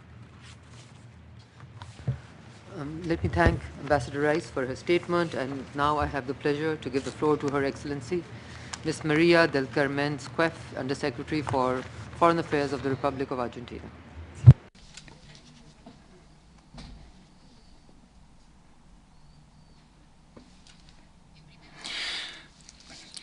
Thank you very much, Madam President. The government of Argentina would like to extend to the government and people of Pakistan and the families of the victims our deepest condolences following the latest terrorist attacks in your country. I would also like to congratulate you, Madam President, on Pakistan's assumption of the Security Council during the month of January, as well as for the effectiveness and transparency being shown by Pakistan as you conduct our work. I would also like to thank you for having convened this important and timely debate on one of the most pressing problems for international peace and security. We are particularly happy to see you presiding the meeting. Madam President, terrorism is a threat to life, human dignity, peaceful and civilized cohabitation, and international peace and security. We consider that the comprehensive approach to the problem is not only the most appropriate approach, but it is the only one that will be successful. And in this respect, the approach suggested by the Presidency for addressing the issue of terrorism could not be more appropriate. Argentina is convinced that the United Nations has a priority role to play in multilateral action, and in this respect we consider the Assembly and the Security Council and its subsidiary bodies as the most appropriate fora for effective action to prevent and to eradicate terrorism. These are the bodies where we are able to take the best decisions, and therefore joint action can be born of the necessary effectiveness and legitimacy. In this respect, we believe that the Council should continue to work to ensure that these bodies are more effective, transparent, and that they have an appropriate review mechanism for the measures that are taken. And in all cases, problems should be solved without creating consequences for the population in general. In this forum, the former president of my country, Nestor Kirchner, stated very forcefully in September 2005 at the Security Council Summit that the new threats to international peace and security, such as terrorism, finally enable us to understand the genuine concept of solidarity between nations.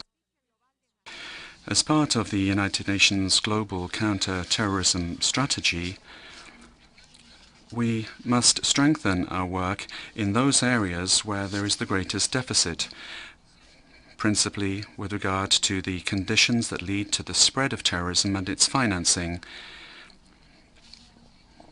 ensuring that human rights are respected and the rule of law is respected. This is the basis for our fight against terrorism.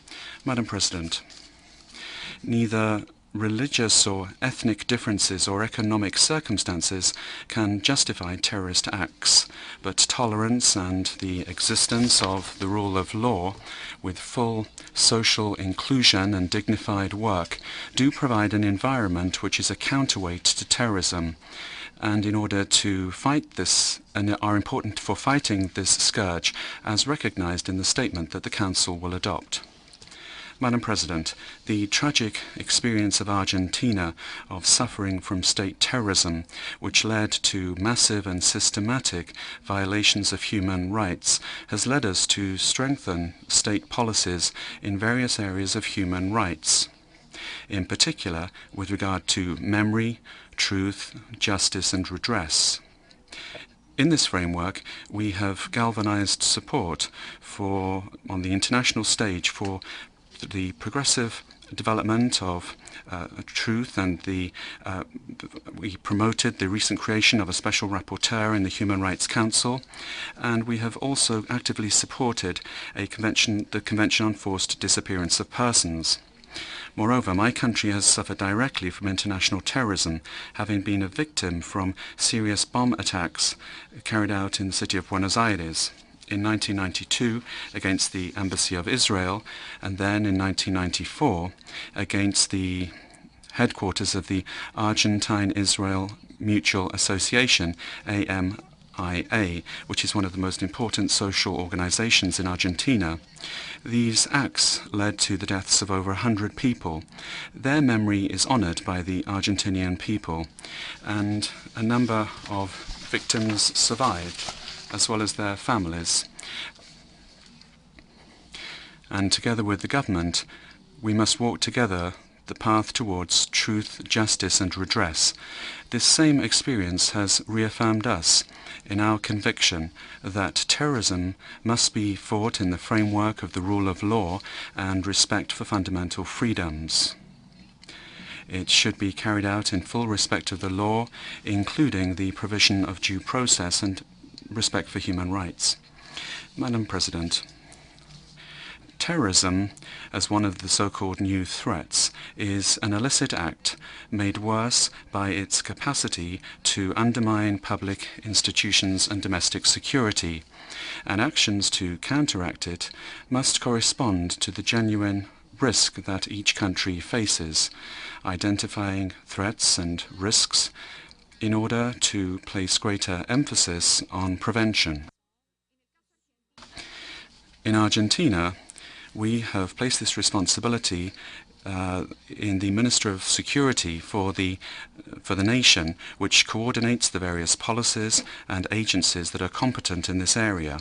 For its part, the Secretariat for Intelligence directs and coordinates the national intelligence system and has links with the national intelligence state. In a similar manner, we believe that the Security Council must commit its efforts through its relevant bodies to promote international cooperation in this area. And as part of this, judicial cooperation, both with regard to extradition and mutual legal assistance, as well as in the fight against terrorism financing. We would therefore urge Member States to incorporate and apply in their internal legislation international legal instruments and the resolutions of the United Nations as they relate to terrorism, so that those that are accused of these kinds of crimes cannot benefit from legal vacuums in order to evade justice.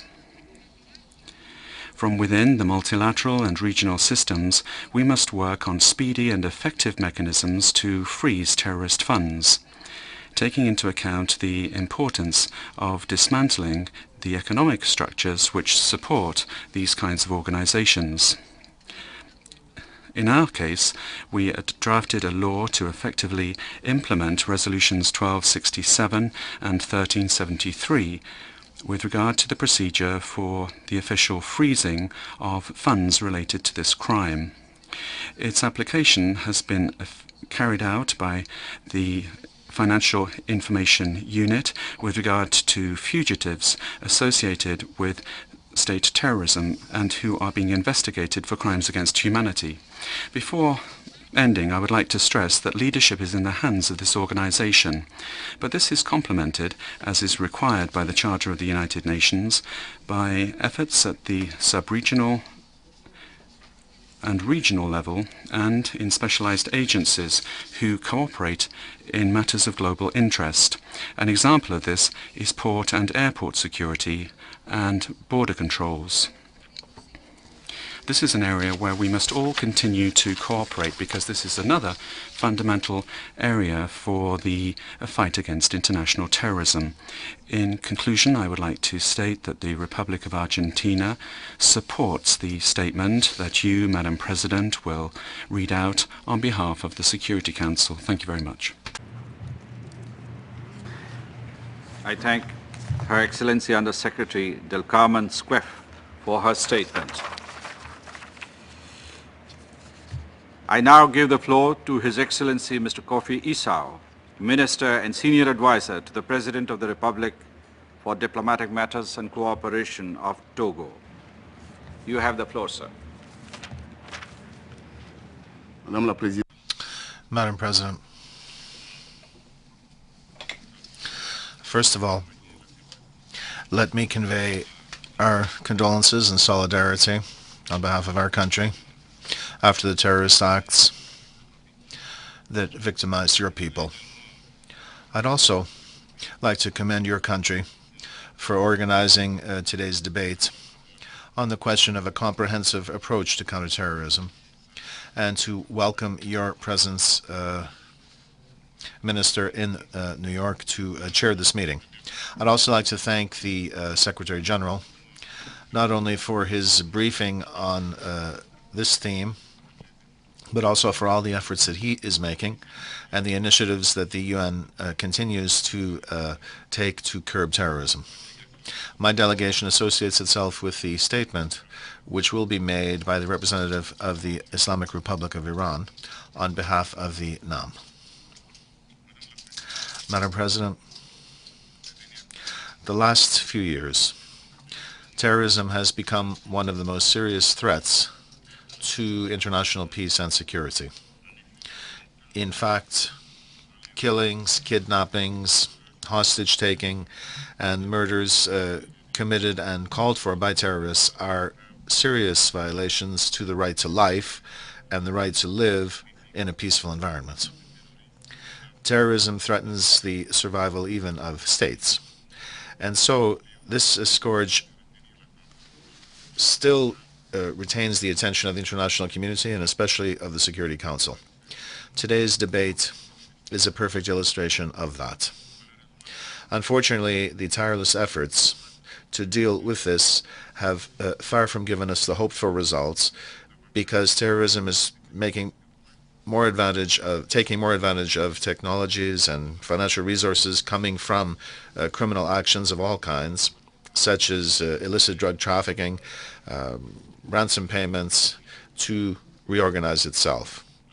Also, the propensity of the terrorists to operate often through businesses, through associations and NGOs, which are their support networks, considerably complicates counterterrorism. So the threats are becoming more complicated, and this forces our states to spend considerable wherewithal to combat terrorism at a time when states themselves are dealing with numerous challenges which are in many respects pressing, because they have to do with fighting poverty and in implementing the objectives for sustainable development. Madam President, faced with these different manifestations and mutations, it's important to get a handle on the phenomenon of terrorism to do a better job fighting it. It's necessary to know more about the motives and motivations which prompt certain participants to flirt with terrorism, which, as we know, generally is nurtured by situations of social vulnerability and by frustrations, particularly frustrations of young people who are prepared to offer their services for sordid gain to survive. Development and security interact as causes and consequences of terrorism, therefore. It's important, therefore, to recall that terrorism also enjoys the leaven of religious extremism and sectarianism, basing itself on beliefs, dogma, and belonging to a community. Criminal groups use this form of expression, which is intolerant and intransigent, as a means of affirming their opinions. One of the motivations could have to do with the globalization of economies and of societies, which has made the change process more global and more complex, where states are competing and even defeated by private interests, dominated more and more by the profit motive than they are related to dignity, values of human dignity. Unfortunately, the financial and economic crises of the last few years, which have escaped no nation, have dug a deeper hole between the rich and the poor and have provoked frustrations, despair, and sometimes even loss of a will to live. This situation of vulnerability is what terrorist organizations exploit as they recruit desperate people to carry forth their demands through terrorist acts that they hide behind and for which they claim ownership in order to bask in the prestige of justice fighters. Madam President, the range of factors permitting the spread of terrorism is therefore broad. However, my delegation believes that even if poverty, discrimination, and prejudice are factors which nourish terrorism, no justification can prevail for the perpetration of these criminal acts, since there are frameworks for dialogue, negotiation, and compromise where the different participants can bring forward their demands and their viewpoints. Madam President, given the scope of terrorist acts shaking societies and having catastrophic consequences for states and entire regions, as is the case for the Sahel, including Mali and Somalia, the international community must always remain mobilized. So we welcome the counter-terrorist efforts at the United Nations, in particular the Global Counter-Terrorist Strategy, which represents the will of member states to develop a common strategic approach to combat terrorism in a way that is effective and sustainable.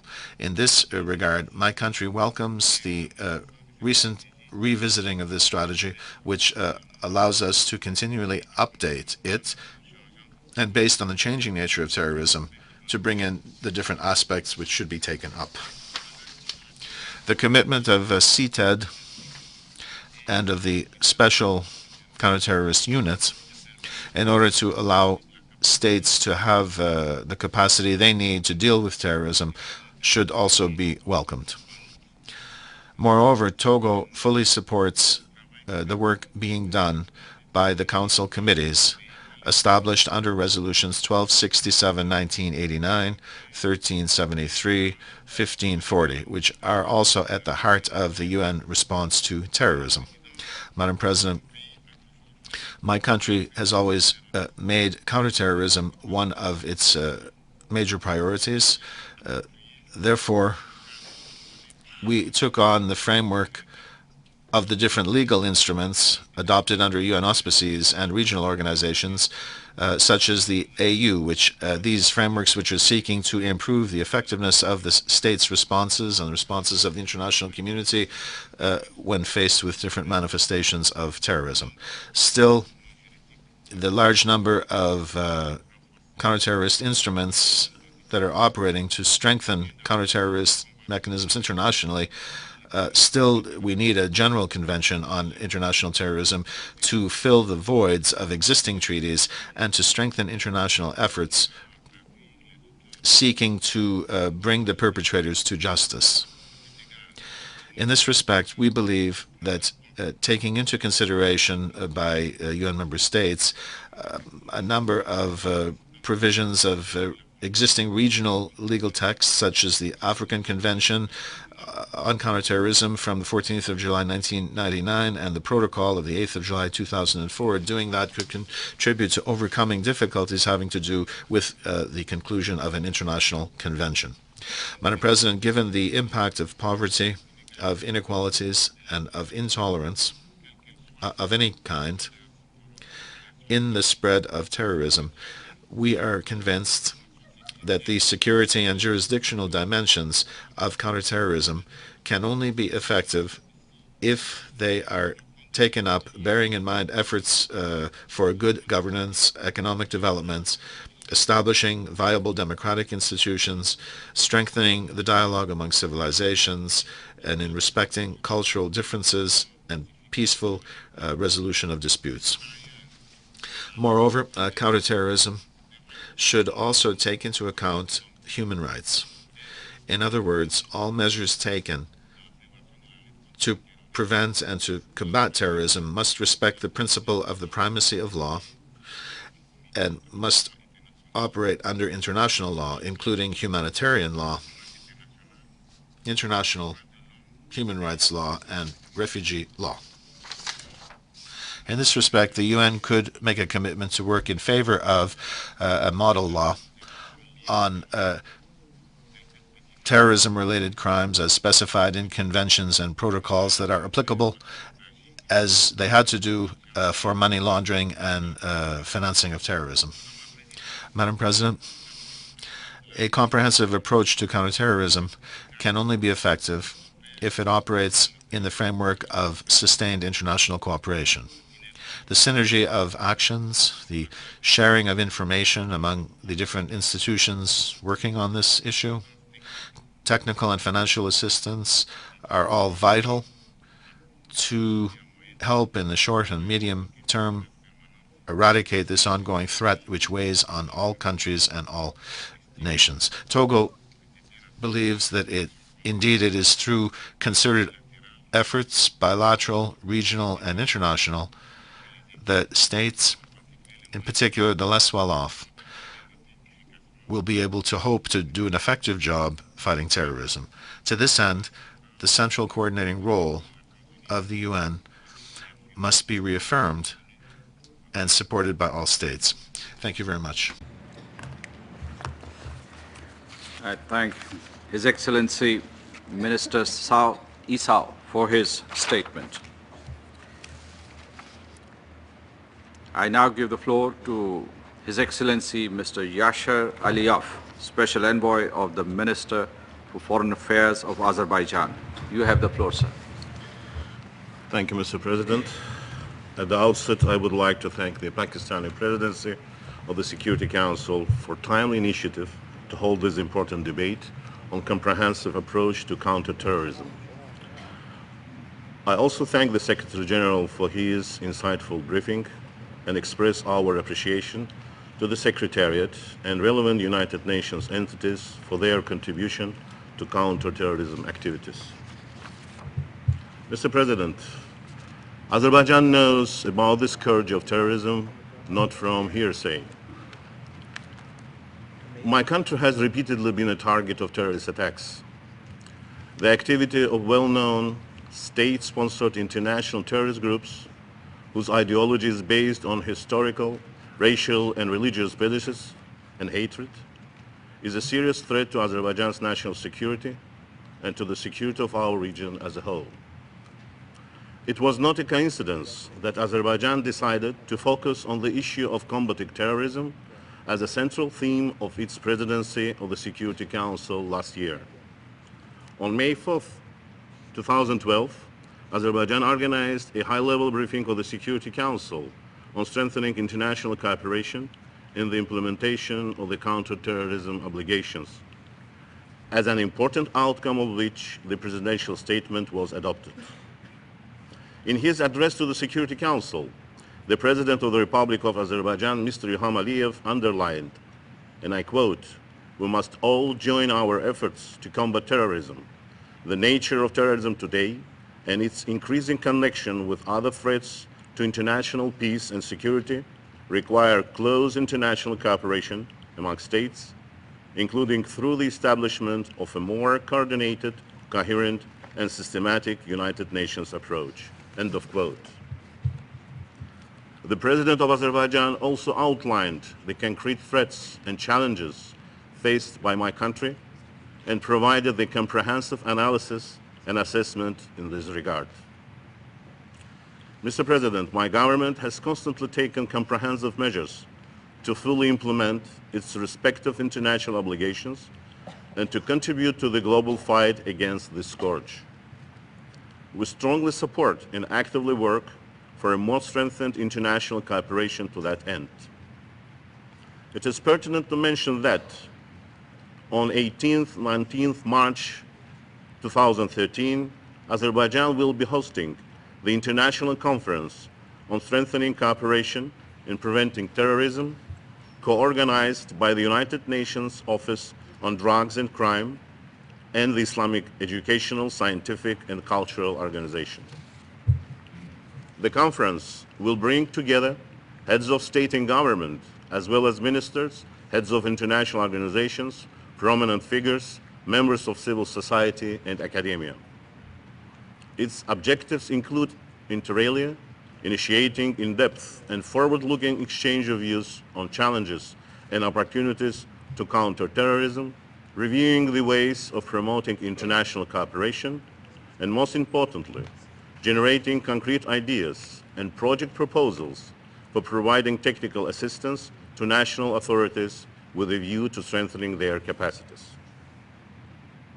Mr. President, with its changing nature and character, terrorism poses a serious threat to international peace and security, as well as to the political independence, sovereignty, territorial integrity, and social and economic development of all states.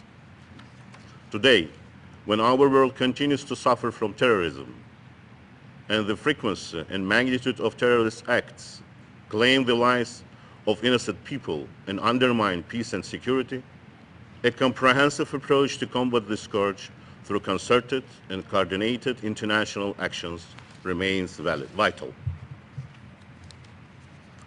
The international community, including through the United Nations efforts, has achieved tangible results in countering terrorism. At the same time, a number of critical areas continue to require our constant attention. I would like to emphasize some of them.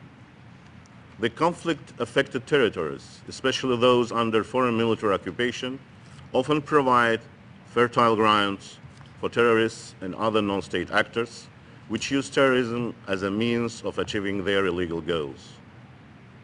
The accumulation of armaments and ammunition in those territories beyond international control, and the risk of proliferation of weapons of mass destruction and related materials to non-state actors pose a serious threat to regional and international peace and security.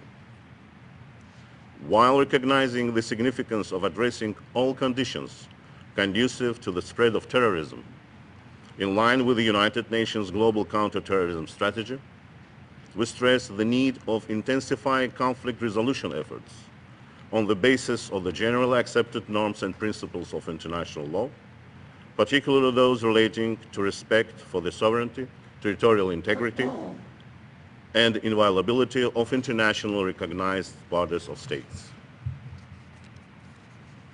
The full implementation of international legal obligations by all states is fundamentally important. However, it is not sufficient to simply mention this objective. A large number of states encounter capacity gaps to implement their respective obligations. Addressing this perennial problem should remain at the core of international counter-terrorism efforts. We appreciate the role of relevant United Nations entities in facilitating technical assistance to member states.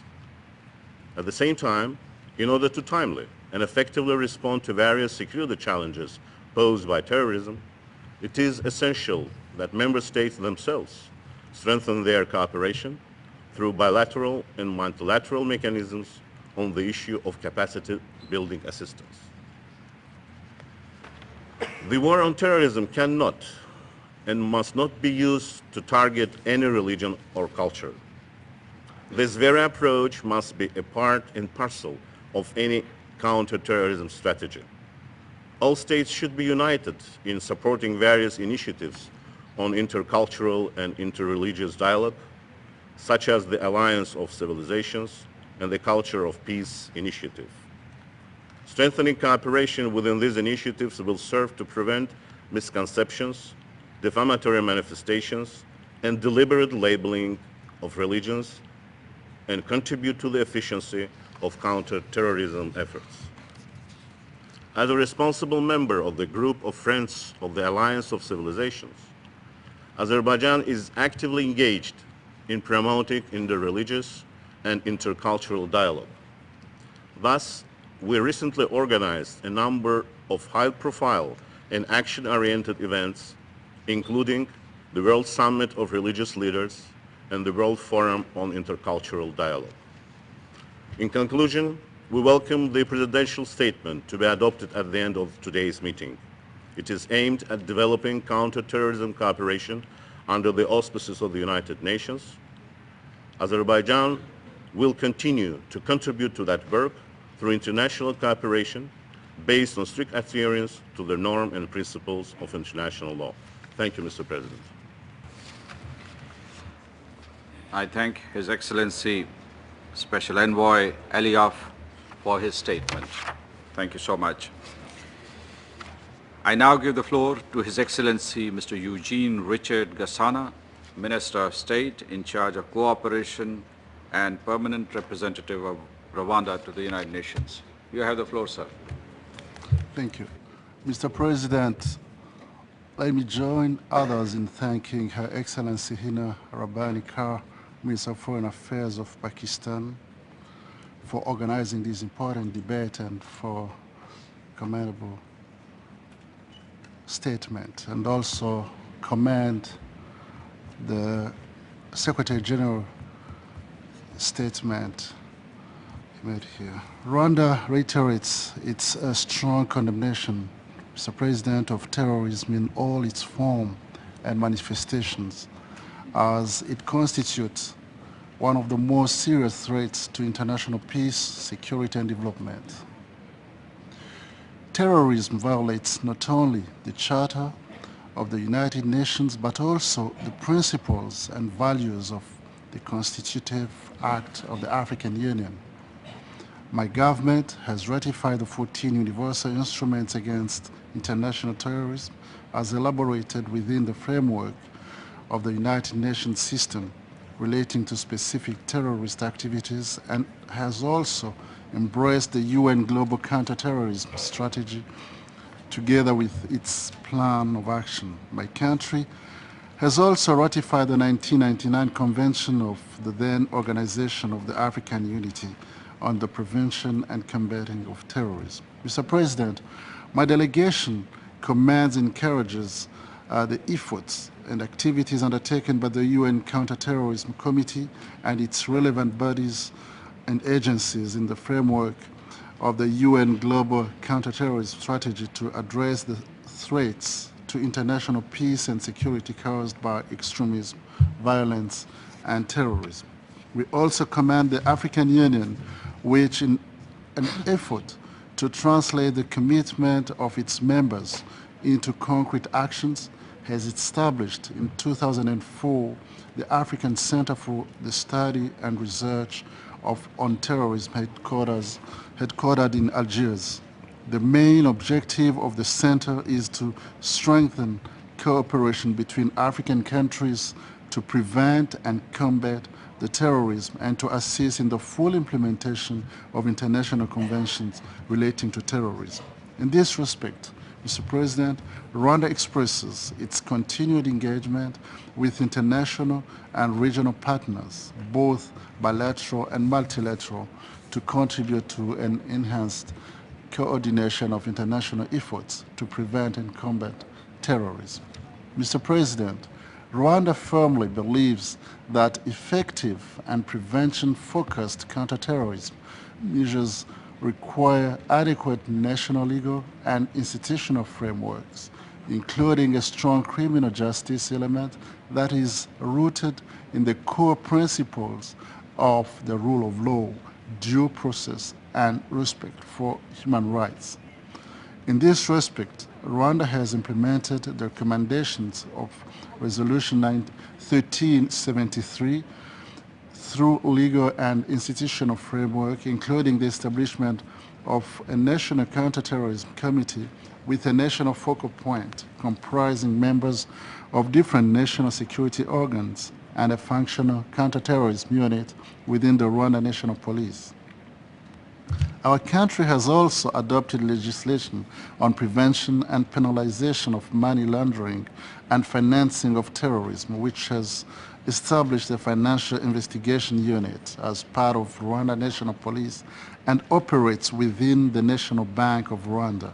Rwanda is also a member of the Eastern and Southern Africa Anti-Money Laundering Group and also the East African Police Chiefs Cooperation Organizations, both of which organizations are inspired by the AU Convention in 1999 and fit into the spirit of United Nations Security Council Resolution 1373.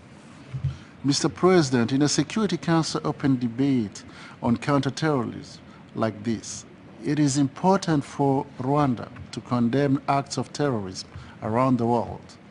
We are particularly concerned about the scourge of terrorism in Africa, which could spread across the continent if we do not combat it. We condemn Al-Shabaab in Somalia, Ansar-Din and other AQIM-affiliated organizations in Mali and North Africa, Boko Haram in Nigeria, and other terrorist organizations on the continent. Mr. President, terrorists are enemy of peace and stability. Unfortunately, conflicts and statelessness in a number of countries in Africa provide a fresh and breeding ground for terrorism. It is not a coincidence that terrorists regularly attack peacekeepers and threaten countries that contribute them. Therefore, resolving conflicts on the continent is an absolute priority not only to bring peace and stability for the present, but also to serve as a preventive measure against widespread terrorism on the continent. Another preventive measure against terrorism is, of course, addressing the root causes. Rwanda believes that there can be no justification whatsoever for terrorism. Nonetheless, we all know that poverty, unemployment, bad governance, and injustice feed terrorism around the world. In that regard, terrorism in the Arab world is also a reminder that there is an urgent need for the international community to find a lasting solution to the longest conflict on the agenda of our conflict, the Israeli-Palestinian conflict. Mr. President, while regional and international efforts are progressing in the combat against terrorism and in the resolution of regional conflicts, attention should also be paid to terrorist organizations that change names and acronyms upon being classified as terrorists. They later masquerade as political organizations, yet all characteristics are of terrorist in nature. A case in point is the Democratic Forces for the Liberation of Rwanda, FDLR, operating the DRC, product of the Army for the Liberation of Rwanda, which, upon being blacklisted as a terrorist movement, changed its name and acronym, but retained all its terrorist characteristics.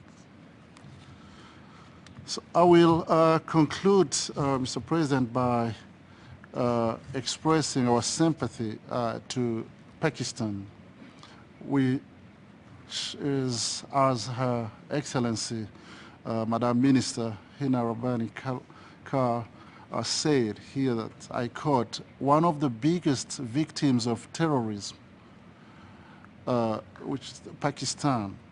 We particularly pay here tribute, and very symbolically, to Malala Yousafzai for her extraordinary courage. And I would wish also to pay tribute to those who continue to work tirelessly to the well-being of the victims and speak against terrorism, extremism, and violence. I thank you, Mr. President. I thank His Excellency Ambassador Gassana for his statement. I now give the floor to His Excellency Mr. Gert Rosenthal, Permanent Representative of Guatemala. Gracias, señor. Thank you, Mr. President. And thank you to your delegation for convening this open debate. And we'd like to thank your Foreign Affairs Minister, Madam Carr, for presiding over the first part of the meeting. We are also grateful for the concept note that was prepared by your delegation. We also appreciate the presence of the Secretary General, and we would like to thank him for his presentation. Mr. President, from a national perspective, it could be argued that terrorism is not an endemic scourge in my own country or, in more general terms, in the region of Latin America. However, from a broader perspective, we find in this phenomenon one of the major challenges that humanity faces. This is why we categorically reject terrorism in all its forms and manifestations, no matter what its origin may be.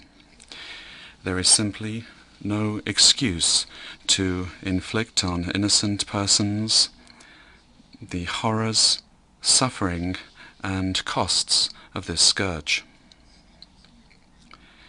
We believe that a terrorist act, wherever it occurs, as happened in your own country a few days ago, harms and offends all people on the planet. This is also why we must take preventive actions and design decisive and collective measures within the framework of international cooperation. The United Nations plays a fundamental role in this area. In addition to the set of international conventions and protocols designed to combat terrorism, since 2006 we have at our disposal a global counter-terrorism strategy, which we tend to update every 2 years. Furthermore, this Council has placed itself in the forefront of mobilizing international cooperation against terrorism. It is unnecessary to list here the numerous resolutions that refer directly or indirectly to this matter, nor to the bodies established to this end. As the strategy itself expressly notes, the fight against terrorism is not limited to the realm of espionage, defense, and security. Equally, or perhaps even more importantly, we must address the causes which spread terrorism, which motivate individuals or groups to use indiscriminate violence against innocent persons, or at least to incite the use of violence and xenophobia. This encompasses a broad thematic agenda ranging from the promotion of economic and social development to the strengthening of the institutions of democratic governance and the rule of law. It also entails addressing the sources of strong tension which reflect a background of ethnic, religious, or ideological differences, in the context of mobilizing the classical instruments of conflict prevention. This requires assigning a special role to the virtue of tolerance in the values that we wish to instill in each of our societies and at the international level. At the same time, we also must pay heed to avoiding using counter-terrorism measures as a pretext to violate basic human rights of our respective populations. Mr. President, it is not possible to speak about a comprehensive approach to counter-terrorism without mentioning as soon as possible the need to adopt as soon as possible the long overdue Comprehensive Convention on Terrorism due to the multi-dimensional character of this phenomenon. In weighing the value added of a comprehensive convention, which would be in addition to existing instruments to combat international terrorism, we find merit, among other aspects, in the following. First, a comprehensive convention would contribute to avoiding impunity for those that commit acts of terrorism, at present one of the major threats to international peace and security. Second, it would facilitate cooperation and mutual legal assistance among states to bring to justice those that are responsible for these acts. Third, it would offer a definition for terrorism, allowing for the universal criminalization of this despicable act. And fourth, it would fill in existing gaps in the work of the Security Council, in particular in Committee 1373, and the measures applied by the sanctions committees. As a separate issue, we are concerned with a specific matter which refers to the link between organized transnational crime and terrorism. This topic is briefly touched upon both in the concept note circulated by the delegation of Pakistan, as well as in the presidential statement, the text of which we will be approving this afternoon. The common denominator between some of the criminal cartels that operate in our own region with terrorist groups is their absolute disdain for human life. There is already abundant evidence that terrorist groups engage in criminal activities to finance their violent actions. But what we are already seeing take shape is the possibility of criminal cartels engaging in terrorist activities as part of their strategy for accumulating illicit wealth. The need for a comprehensive and holistic approach to address this complex phenomenon, as suggested in the concept note, also leads us to a final reflection. And this concerns the imperative of achieving a greater level of coherence among the different efforts being undertaken by the United Nations to meet the challenge of terrorism. The creation of the Counter-Terrorism Implementation Task Force in 2005 marked a step in the right direction, but one can question whether the goal of greater coherence is indeed benefited by the arguably excessive decentralization of the efforts of the Security Council to combat terrorism in its various subsidiary bodies, including those derived from Resolutions 1373, 1267, 1989, and 1540. We have the same doubts regarding the level of coordination between the Counter-Terrorism Committee Executive Directorate and the various departments of the Secretariat that service the work of the General Assembly. This is not the place nor the time to make specific proposals on how to achieve greater coherence within the United Nations system in the area of counter-terrorism. But, as members of the Security Council, we should start, at least, to discuss among ourselves if there is enough internal coherence in the carrying out of the work entrusted to the various aforementioned sanctions committees. In any event, we greatly value the work of the United Nations in combating terrorism, in support of member states, which ultimately are the ones that share the main responsibility in facing this grave scourge. Thank you very much, Mr. President. Thank you, Ambassador Rosenthal, for your statement. I now give the floor to His Excellency Mr. Gary Quinlan, Permanent Representative of Australia. You have the floor, sir. Thank you, Mr. President, for Pakistan's leadership in hosting this debate today. We know, of course, that Pakistan is on the front line of terrorism. The terrible attacks in Quetta, Swat Valley and elsewhere in Pakistan in the last week are a very stark reminder of this.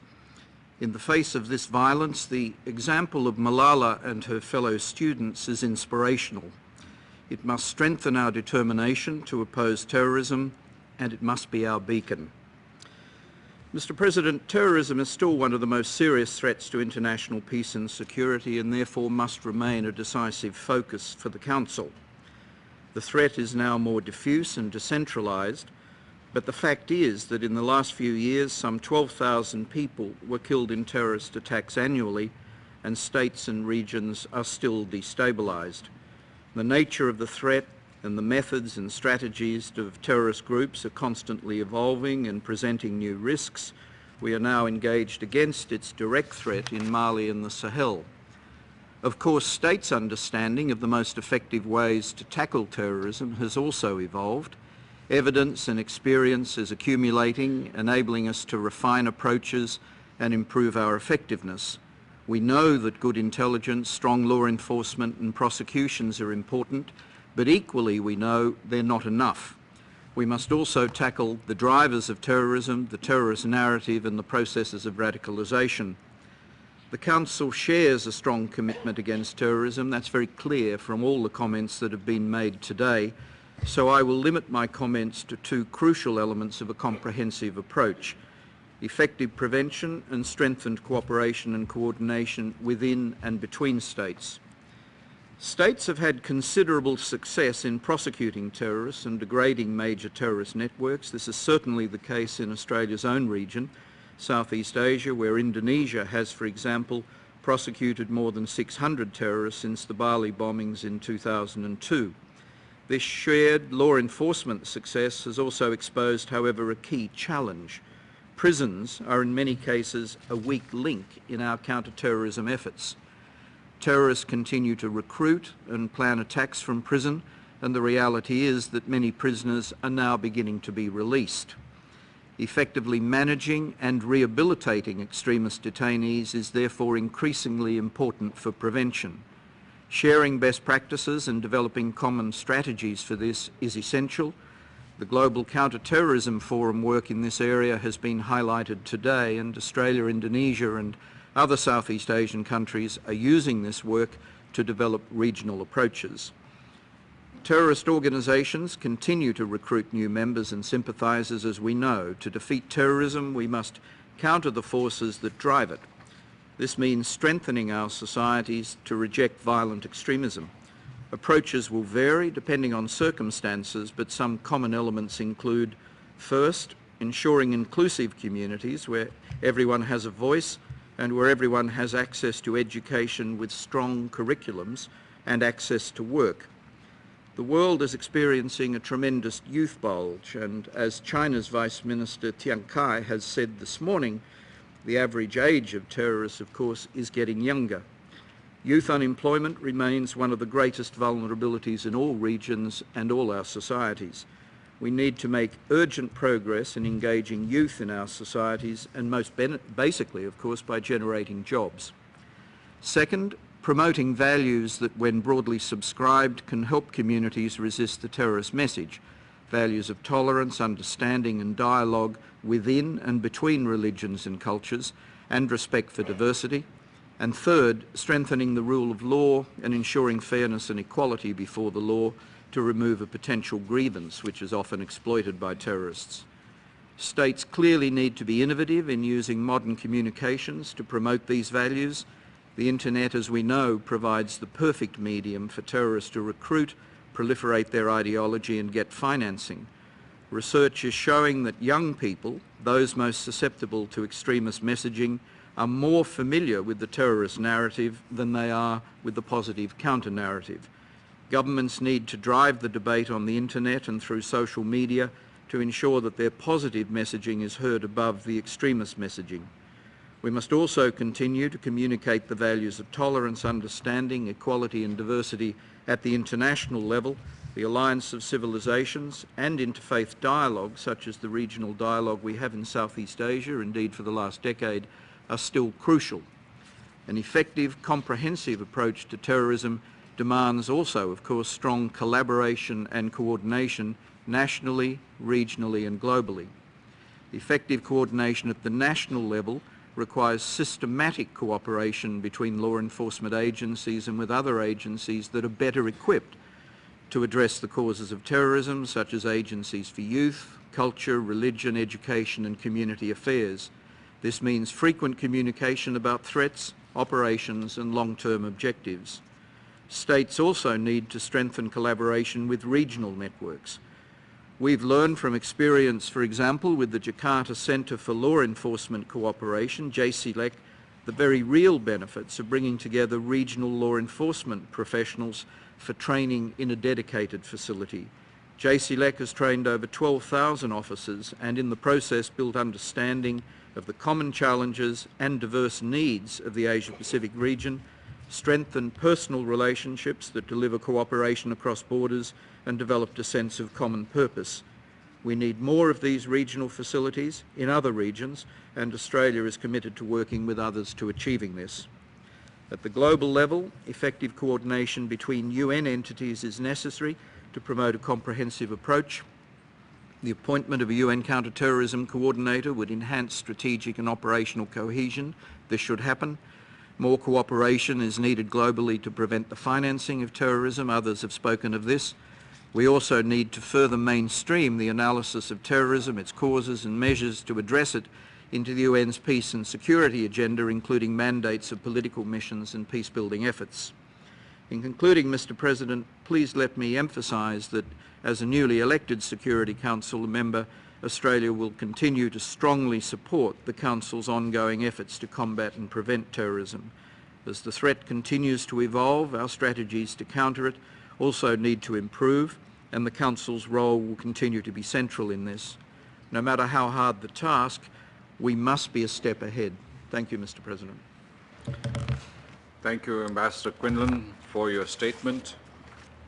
I now give the floor to His Excellency Mr. Kim Suk, Permanent Representative of the Republic of Korea. You have the floor, sir. Thank you, Mr. President, for demonstrating your leadership in convening this important debate on counterterrorism. I would also like to thank Secretary General Ban Ki-moon for his introductory briefing. First of all, I'd like to extend, on behalf of my country, my deepest condolences to you, Mr. President, as well as your country and the bereaved and distressed families who suffered from the hideous terrorist attack in Qatar last week. Over the last decade, the international community has made concerted and cooperative efforts and achieved progress in countering terrorism, such as significantly weakening Al-Qaeda's core group in Afghanistan. However, terrorism remains to be a serious threat to international peace and security. Al-Qaeda is still a source of security concern as its regional affiliates continue to expand their influence in such regions as northern Mali and the southern Arabian Peninsula. There is also the growing threat of homegrown terrorism.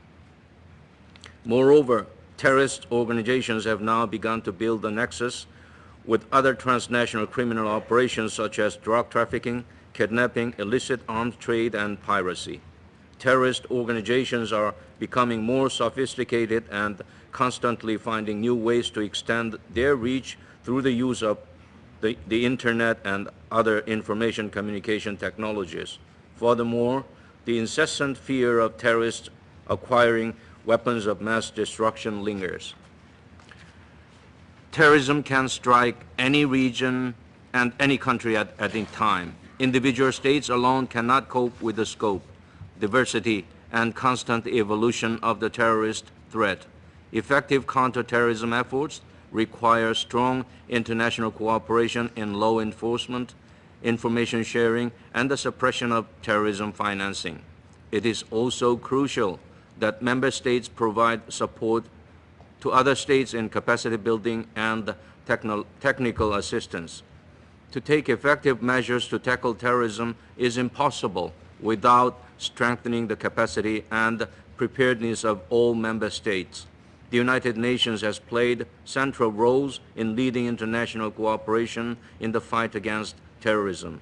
Mr. President, the United Nations Global Counterterrorism Strategy, adopted unanimously by the General Assembly in 2006, has provided a solid foundation for comprehensive and systematic counterterrorism activities by the international community.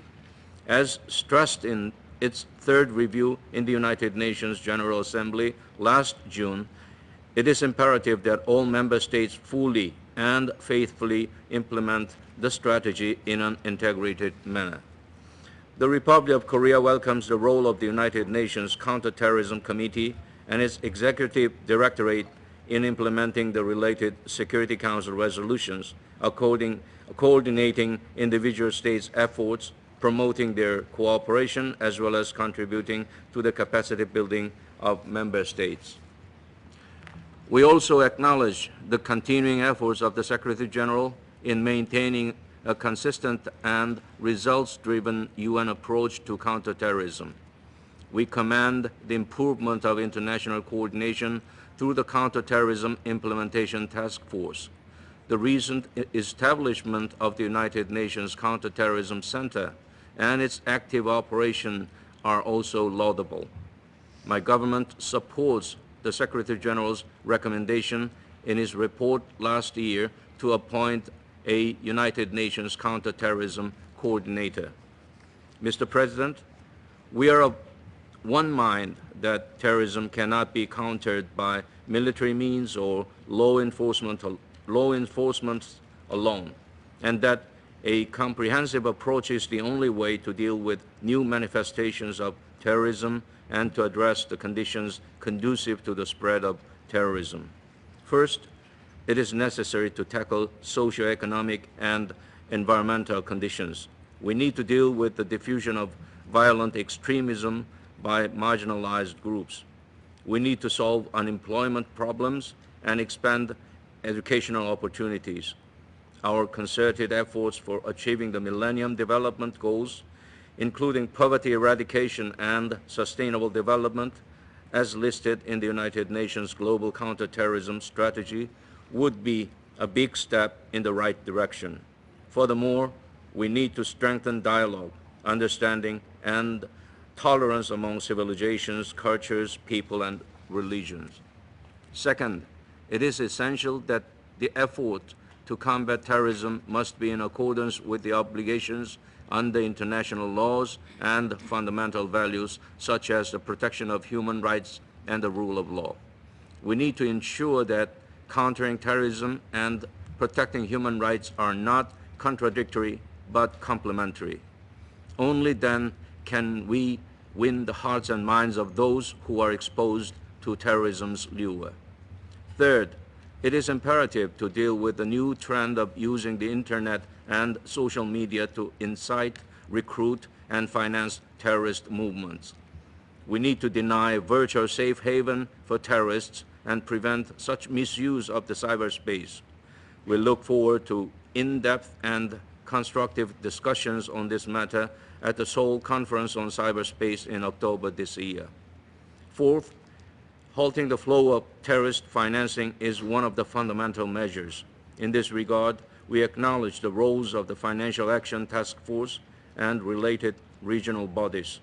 As a member of the FATF, my government is active in the global efforts to halt the financial flows that fuel terrorism. We have managed training courses and shared our own experience in establishing the Financial Intelligence Unit with other member states. Last but not least, we would like to emphasize that the prevention of terrorist use of WMDs is the top priority for international security in the 21st century. In March 2012, the Seoul Nuclear Security Summit produced the Seoul Communique, which provides highly comprehensive and practical measures for the prevention of nuclear and radioactive terrorism. We encourage the commitments under the communique to be fully implemented. It is with such imperative that the Secretary General convened a high-level meeting on countering nuclear terrorism, with a specific focus on strengthening the legal framework in September 2012. As the new chair of the 1540 Committee, the Republic of Korea will work together with member states to enhance global efforts to prevent the terrorist use of WMD. During our term, we plan to continuously strengthen the committee and qualitatively assist member states in implementing Resolution 1540. Mr. President, through this open debate, I hope that we will improve our understanding of the terrorist threat and be reminded of the urgency of promoting cooperation in countering terrorism. The Republic of Korea stands ready to actively participate and cooperate in implementing our comprehensive strategy to counter terrorism. Thank you, Mr. President. Thank you, Ambassador Kim, for your statement. And now I give the floor to the representative of France. You have the floor, sir. Thank you, Mr. President. I'd like to thank the Pakistani Presidency of the Council for organizing this debate on counterterrorism, and I associate myself to the statement to be made by the representative of the EU. While last week Pakistan was the victim of a number of terrorist attacks, in particular in Quetta, with about 100 dead, I therefore would like to express the solidarity of France, which is alongside of you in counterterrorism. These recent attacks in Pakistan are a sad reminder of the brutality and fanaticism of terrorists. Terrorism has evolved, but it continues more than ever to be a serious threat to international peace and security. The international community must now confront all kinds of shadowy organizations locally coming from Al-Qaeda and which do harm to security and development in entire regions, in particular in the Sahel and in the Horn of Africa. We know that these groups exploit regional weaknesses as sanctuaries. They can be rear guards that target neighboring states, or they could become hotbeds of international terrorism. The emergence of these areas where trafficking feeds terrorism represents a very specific threat and could lead to jeopardize the very existence of a state. In its resolution of 2095, the Council emphasized the importance of the situation in northern Mali as a problem for the Malians and stability in the Sahel in Africa and for a problem for the international community overall. As you know, since the adoption of this resolution, the threat has become more specific, and France responded for a request from assistance made by the Malian authorities to deal with it. This Council has always reaffirmed that terrorism is a serious threat to international peace and security. We see it in the resolution of 2001, 1368, and once again the PRST reaffirmed it and is reaffirming it today in the PRST today. Faced with this threat, the international community must show unity and solidarity. Mr. President, to combat terrorism in a comprehensive way and to avoid setting up new areas of lack of law conducive to terrorism, it is vital that the international community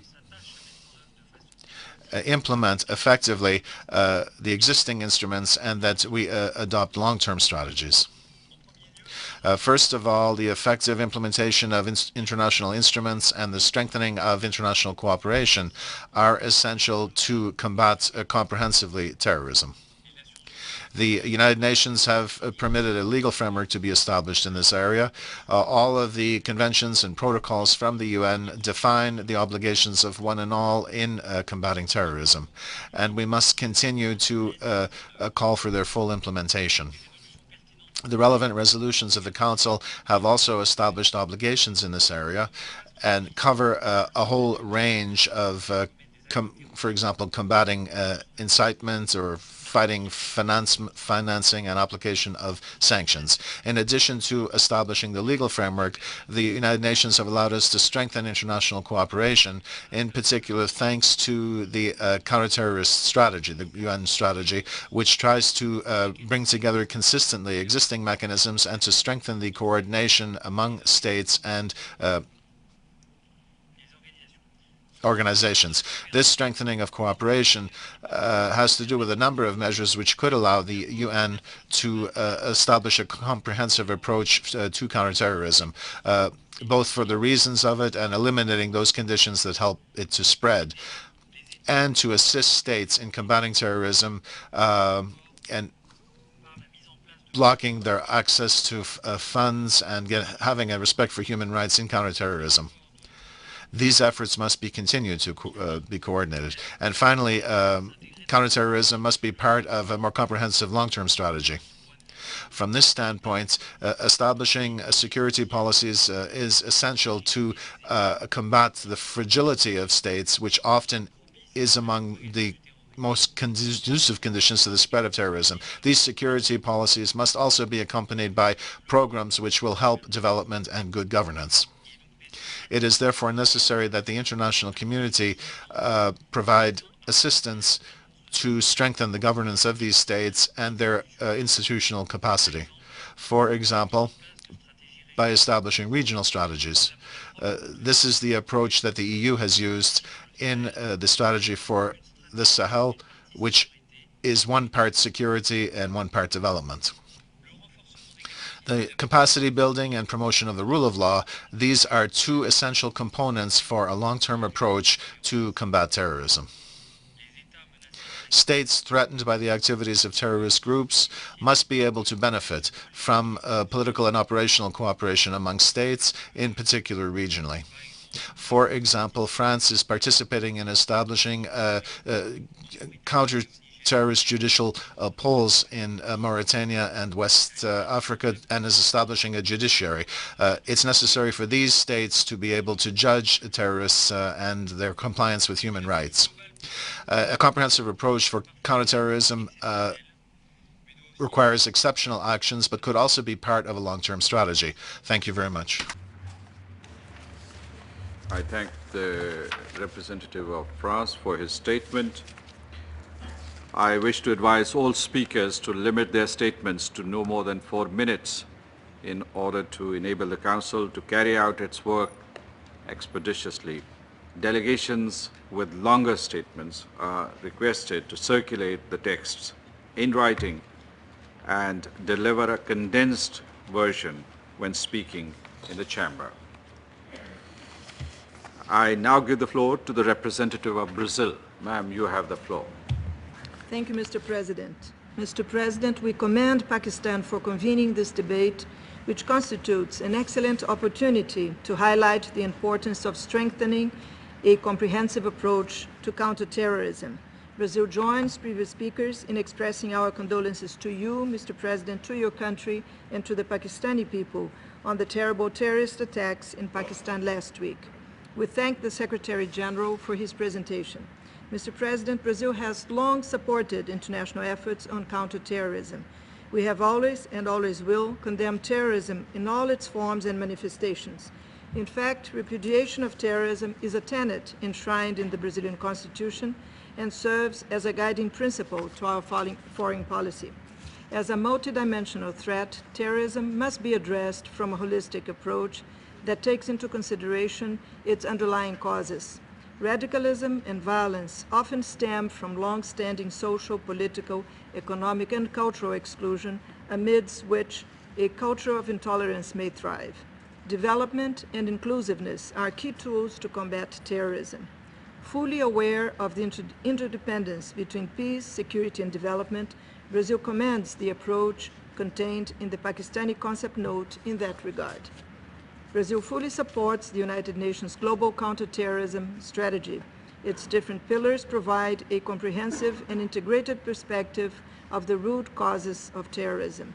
Tackling the conditions conducive to the spread of terrorism is the best means to prevent the recurrence of this phenomenon in the long term. As we have noted on a number of occasions, prevention is always the best policy.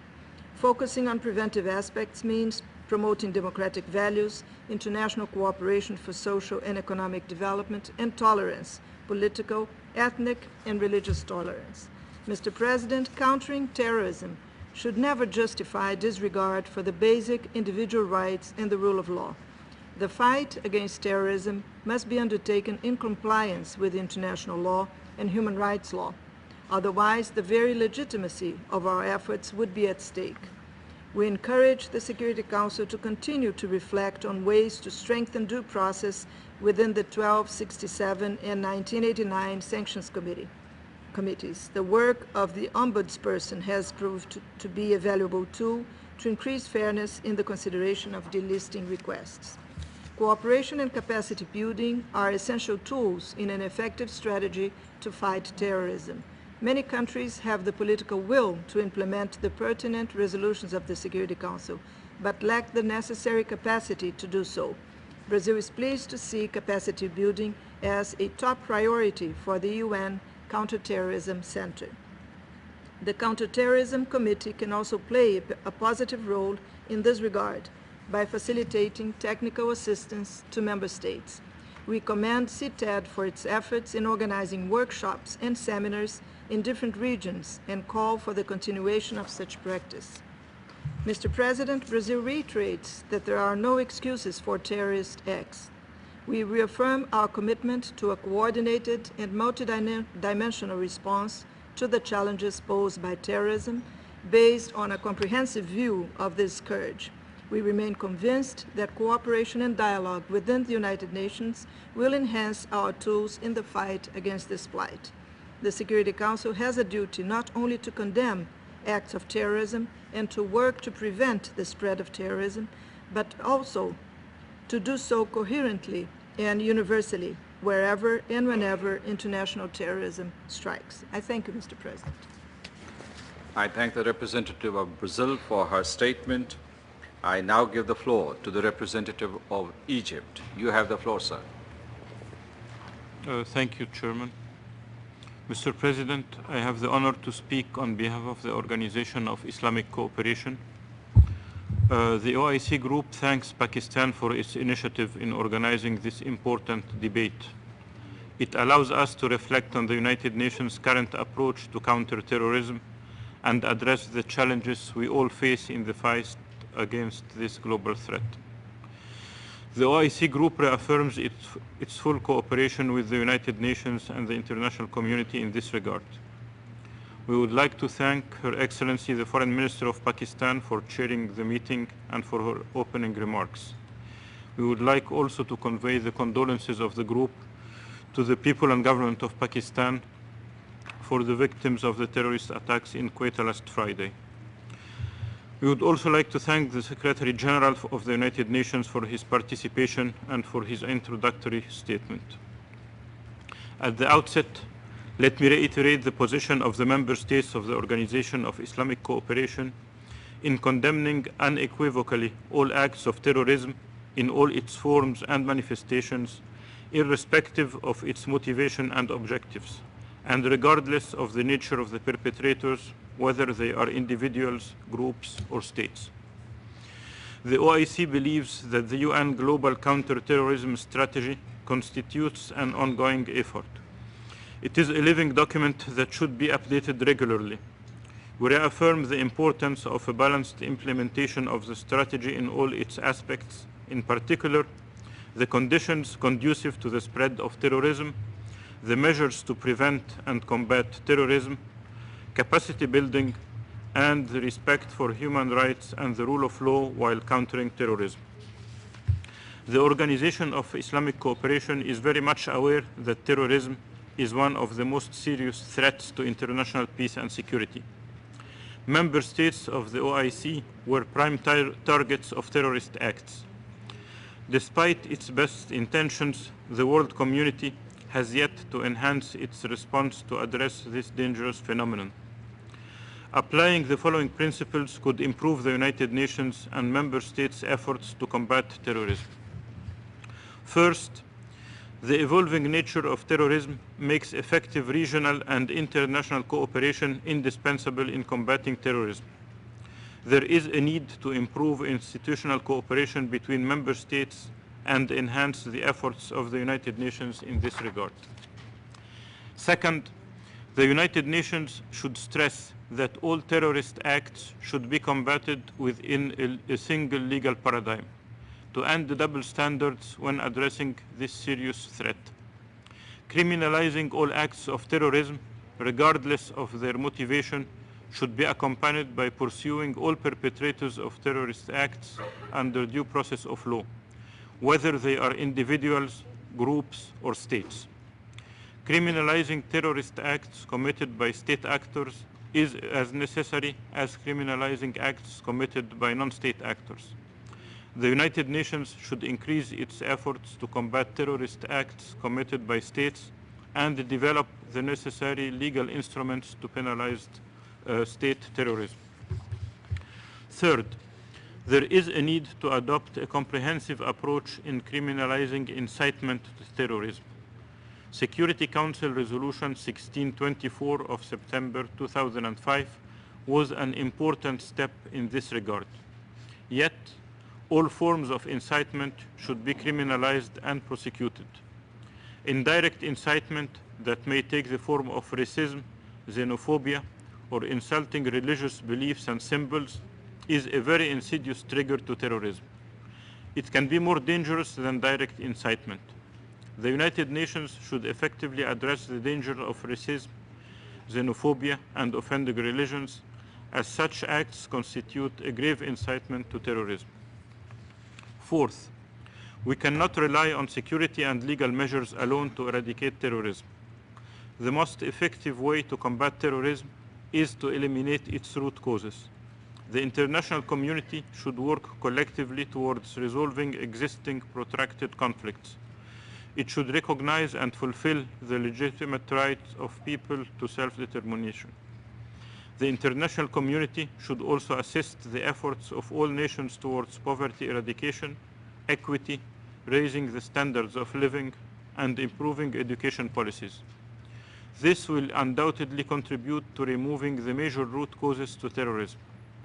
Furthermore, there is a need to intensify international cooperation, dialogue, and understanding among culture and civilizations to eliminate prejudices.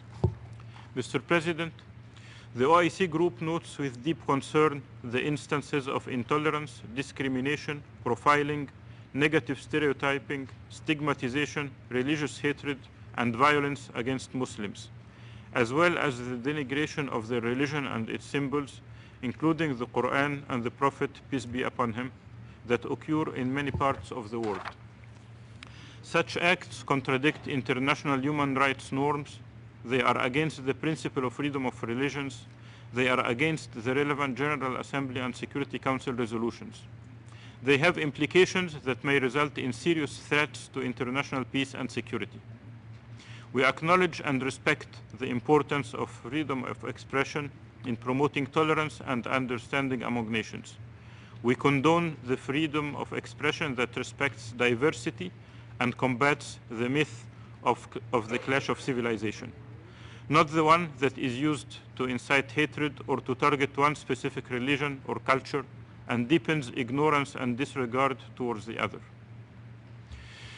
Mr. President, the OIC group reiterates as well the need to make a clear distinction between terrorism and the exercise of the legitimate right of peoples to resist foreign occupation. This distinction is duly observed in international law, international humanitarian law, Article 51 of the United Nations Charter, and General Assembly Resolution 46/51. Finally, Mr. President, before I conclude, I would like to add a few words in my national capacity. Egypt has suffered throughout its recent history from the dangers of terrorism. We have always supported international and regional counter-terrorism efforts. Under the former regime, we resorted mainly to military and security means at the expense of other solutions. These policies that were adopted in the late 80s and early 90s had limited success. We came to realize the dangers of radical and extremist thinking and therefore adopted innovative policies to address these ideologies.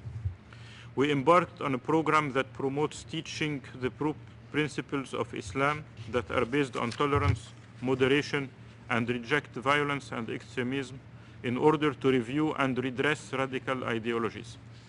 Al-Azhar University, the capital of Islamic thought for centuries, increased the training of religious leaders from Egypt and other countries on combating radicalization and extremism.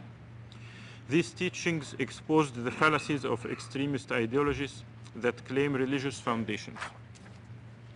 An effective response to terrorism came with the Egyptian revolution in January 2011. It proved in a practical way that change can occur by peaceful means. It showed that people should not resort to terrorism to achieve political change. The fact that people may say no, stand up for their rights without violence, and succeed in fulfilling their goals peacefully meant that there is no justification for terrorism. The fact that Islamic political parties, which believe in democracy and resort to the ballot box, can actually reach power through such means, unveiled the lies of criminal groups that claimed an unfounded religious justification for their crimes. This is one major contribution to international peace and security brought by the Egyptian revolution. The real defeat of extremist ideologies did not occur by security means or by the force of Chapter 7 of the United Nations. It happened in Tahrir Square with the success of the revolution in institutionalizing peaceful change. I thank you for your attention. Thank you so much. I thank the representative of Egypt for his statement. I now give the floor to the representative of Senegal. You have the floor, sir. Merci. Thank you, Mr. President. Mr. President, on behalf of my country, I would like to express to you the deepest condolences of my country to the Pakistan government and people after the cowardly attacks endured by your country last week. And we would like to congratulate you also and express our thanks to the Pakistani delegation for having taken the wise and timely decision to organize this public debate of the Security Council on international counter-terrorism. This is one of the great concerns of the international community. International terrorism is a dangerous and complex phenomenon, and it requires a holistic approach in order to completely eradicate it, as is suggested by the theme of this debate, by reiterating our firm condemnation of terrorist acts, whatever their motivations may be. My country is committed individually and collectively to a greater synergy of action in order to achieve much more convincing results in the fight against this scourge. Today, this is an enterprise that really does require effective and sincere international cooperation and collaboration. International terrorism has groups that ignore borders and who benefit from information and communication technologies to plan and commit their crimes. Mr. President, terrorism, without a doubt, is one of the most serious threats to international peace and security, as well as to human life and dignity. The alarming frequency of terrorist attacks, despite the numerous and untiring efforts undertaken to combat them, show that additional work is necessary in the framework of international cooperation and coordination. This is necessary more than ever before.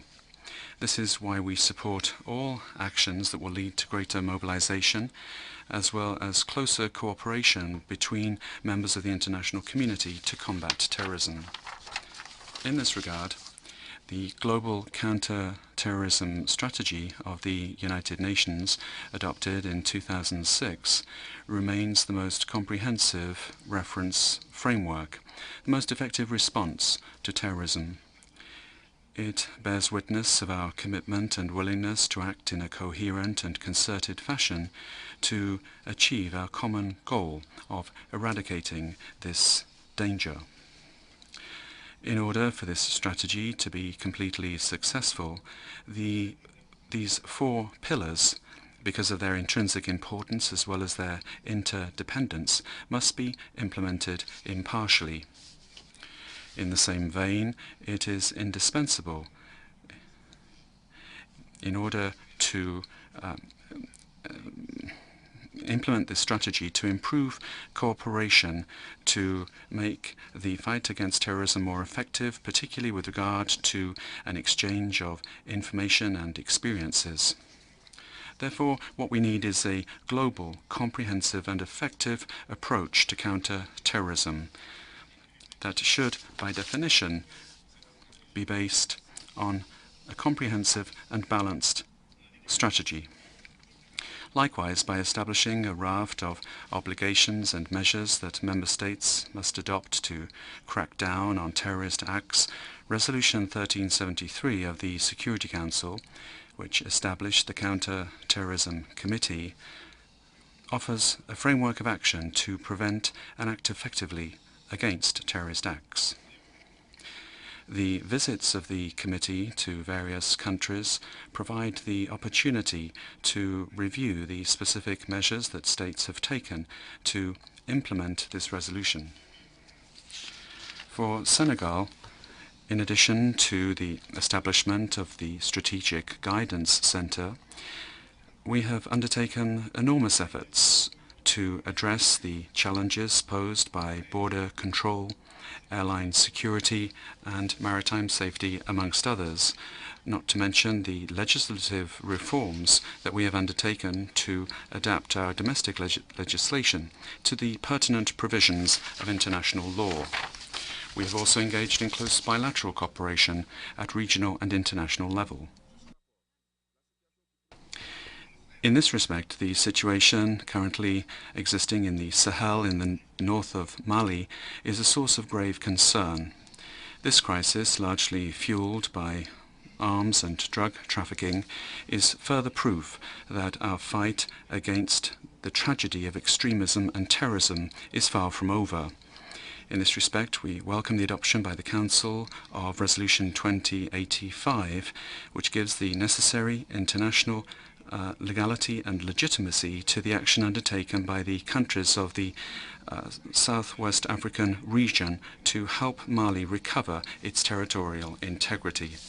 Mr. President, a global approach in the fight against terrorism cannot succeed within the organization unless there is coordination. In this respect, we would like to support the proposal of the Secretary General with regard to the appointment of a United Nations counter-terrorism coordinator. This kind of coordination would make it possible to not only rationalize the United Nations actions to combat terrorism, but also would lend it greater visibility and effectiveness. Moreover, the adoption of a global convention on international terrorism would provide a considerable advantage in terms of strengthening the legal framework for our fight against this scourge.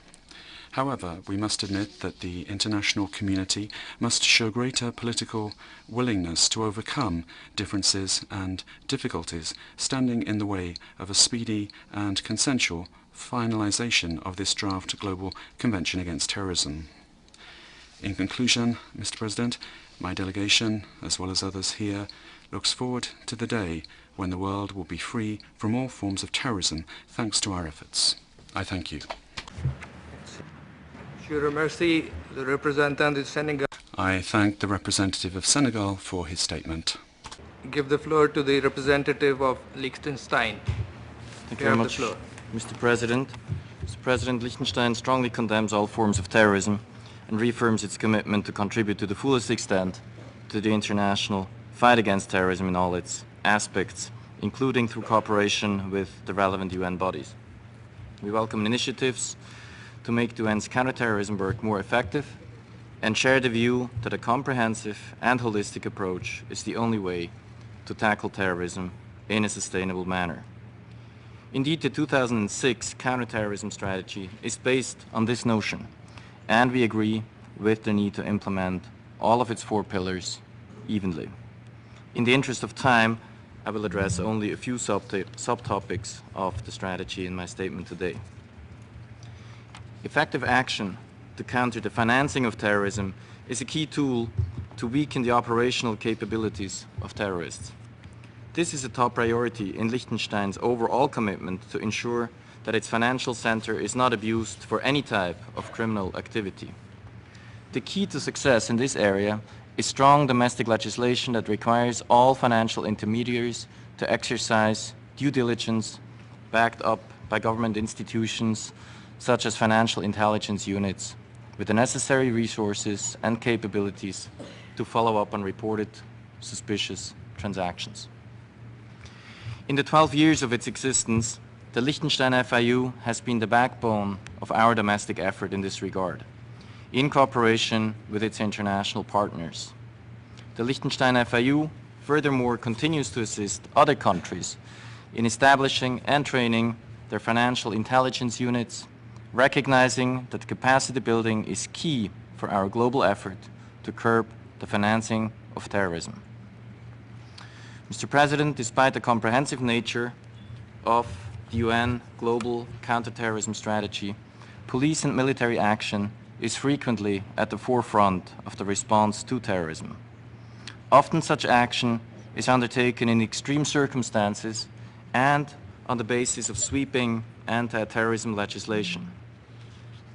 It is indeed the duty of every state to protect its residents from indiscriminate, violent attacks. At the same time, every effort must be made to ensure that the government response to terrorism remains within the confines of applicable human rights law, as well as applicable rules of international humanitarian law. It can be difficult to determine what this exactly entails in a particular situation, especially since some applicable rules of international law are rather general in nature and require that the government's actions be proportional to their goals and balance competing rights and interests. Some practices, however, that are currently applied in a systematic manner are clearly ruled out by international law. The UN should do more to highlight such violations and share best practices in this regard. Nevertheless, the main responsibility rests with individual governments. They must ensure that the rule of law is not an afterthought to its counterterrorism efforts, but indeed its guiding light. Governments must also consider to what extent extreme countermeasures may plant the seed for more terrorist violence or otherwise undermine principles of the rule of law and good governance. In this regard, we wish to commend the Security Council for its continued effort at strengthening fair and clear procedures for sanctions listings regarding the individuals and entities associated with Al-Qaeda. This Council has come a long way in improving legal remedies for those who are, rightly or wrongly, affected by sanctions, in particular through the extensive mandate given to the Ombudsperson, Ms. Kimberly Prost. Now is the time for the Council to apply the lessons of this process to other sanctions regimes, and thereby to underline its commitment to the rule of law. Finally, Mr. President, I would be remiss if I would not mention the need to conclude the draft Comprehensive Convention on International Terrorism as part of our comprehensive approach. In implementing the counterterrorism strategy, the various intergovernmental organs, secretariat offices and expert groups dealing with counterterrorism have been successful mainly because they are putting results and pragmatism above ideology. Who is to say that we will not one day be able to do the same in the negotiations on this overarching legal instrument?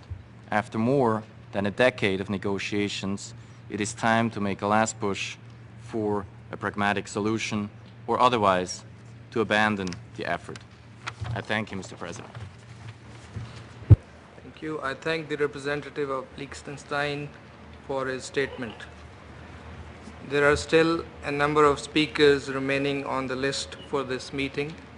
I intend, with the concurrence of members of the Council, to suspend the meeting until 3 p.m. this afternoon. The meeting is suspended.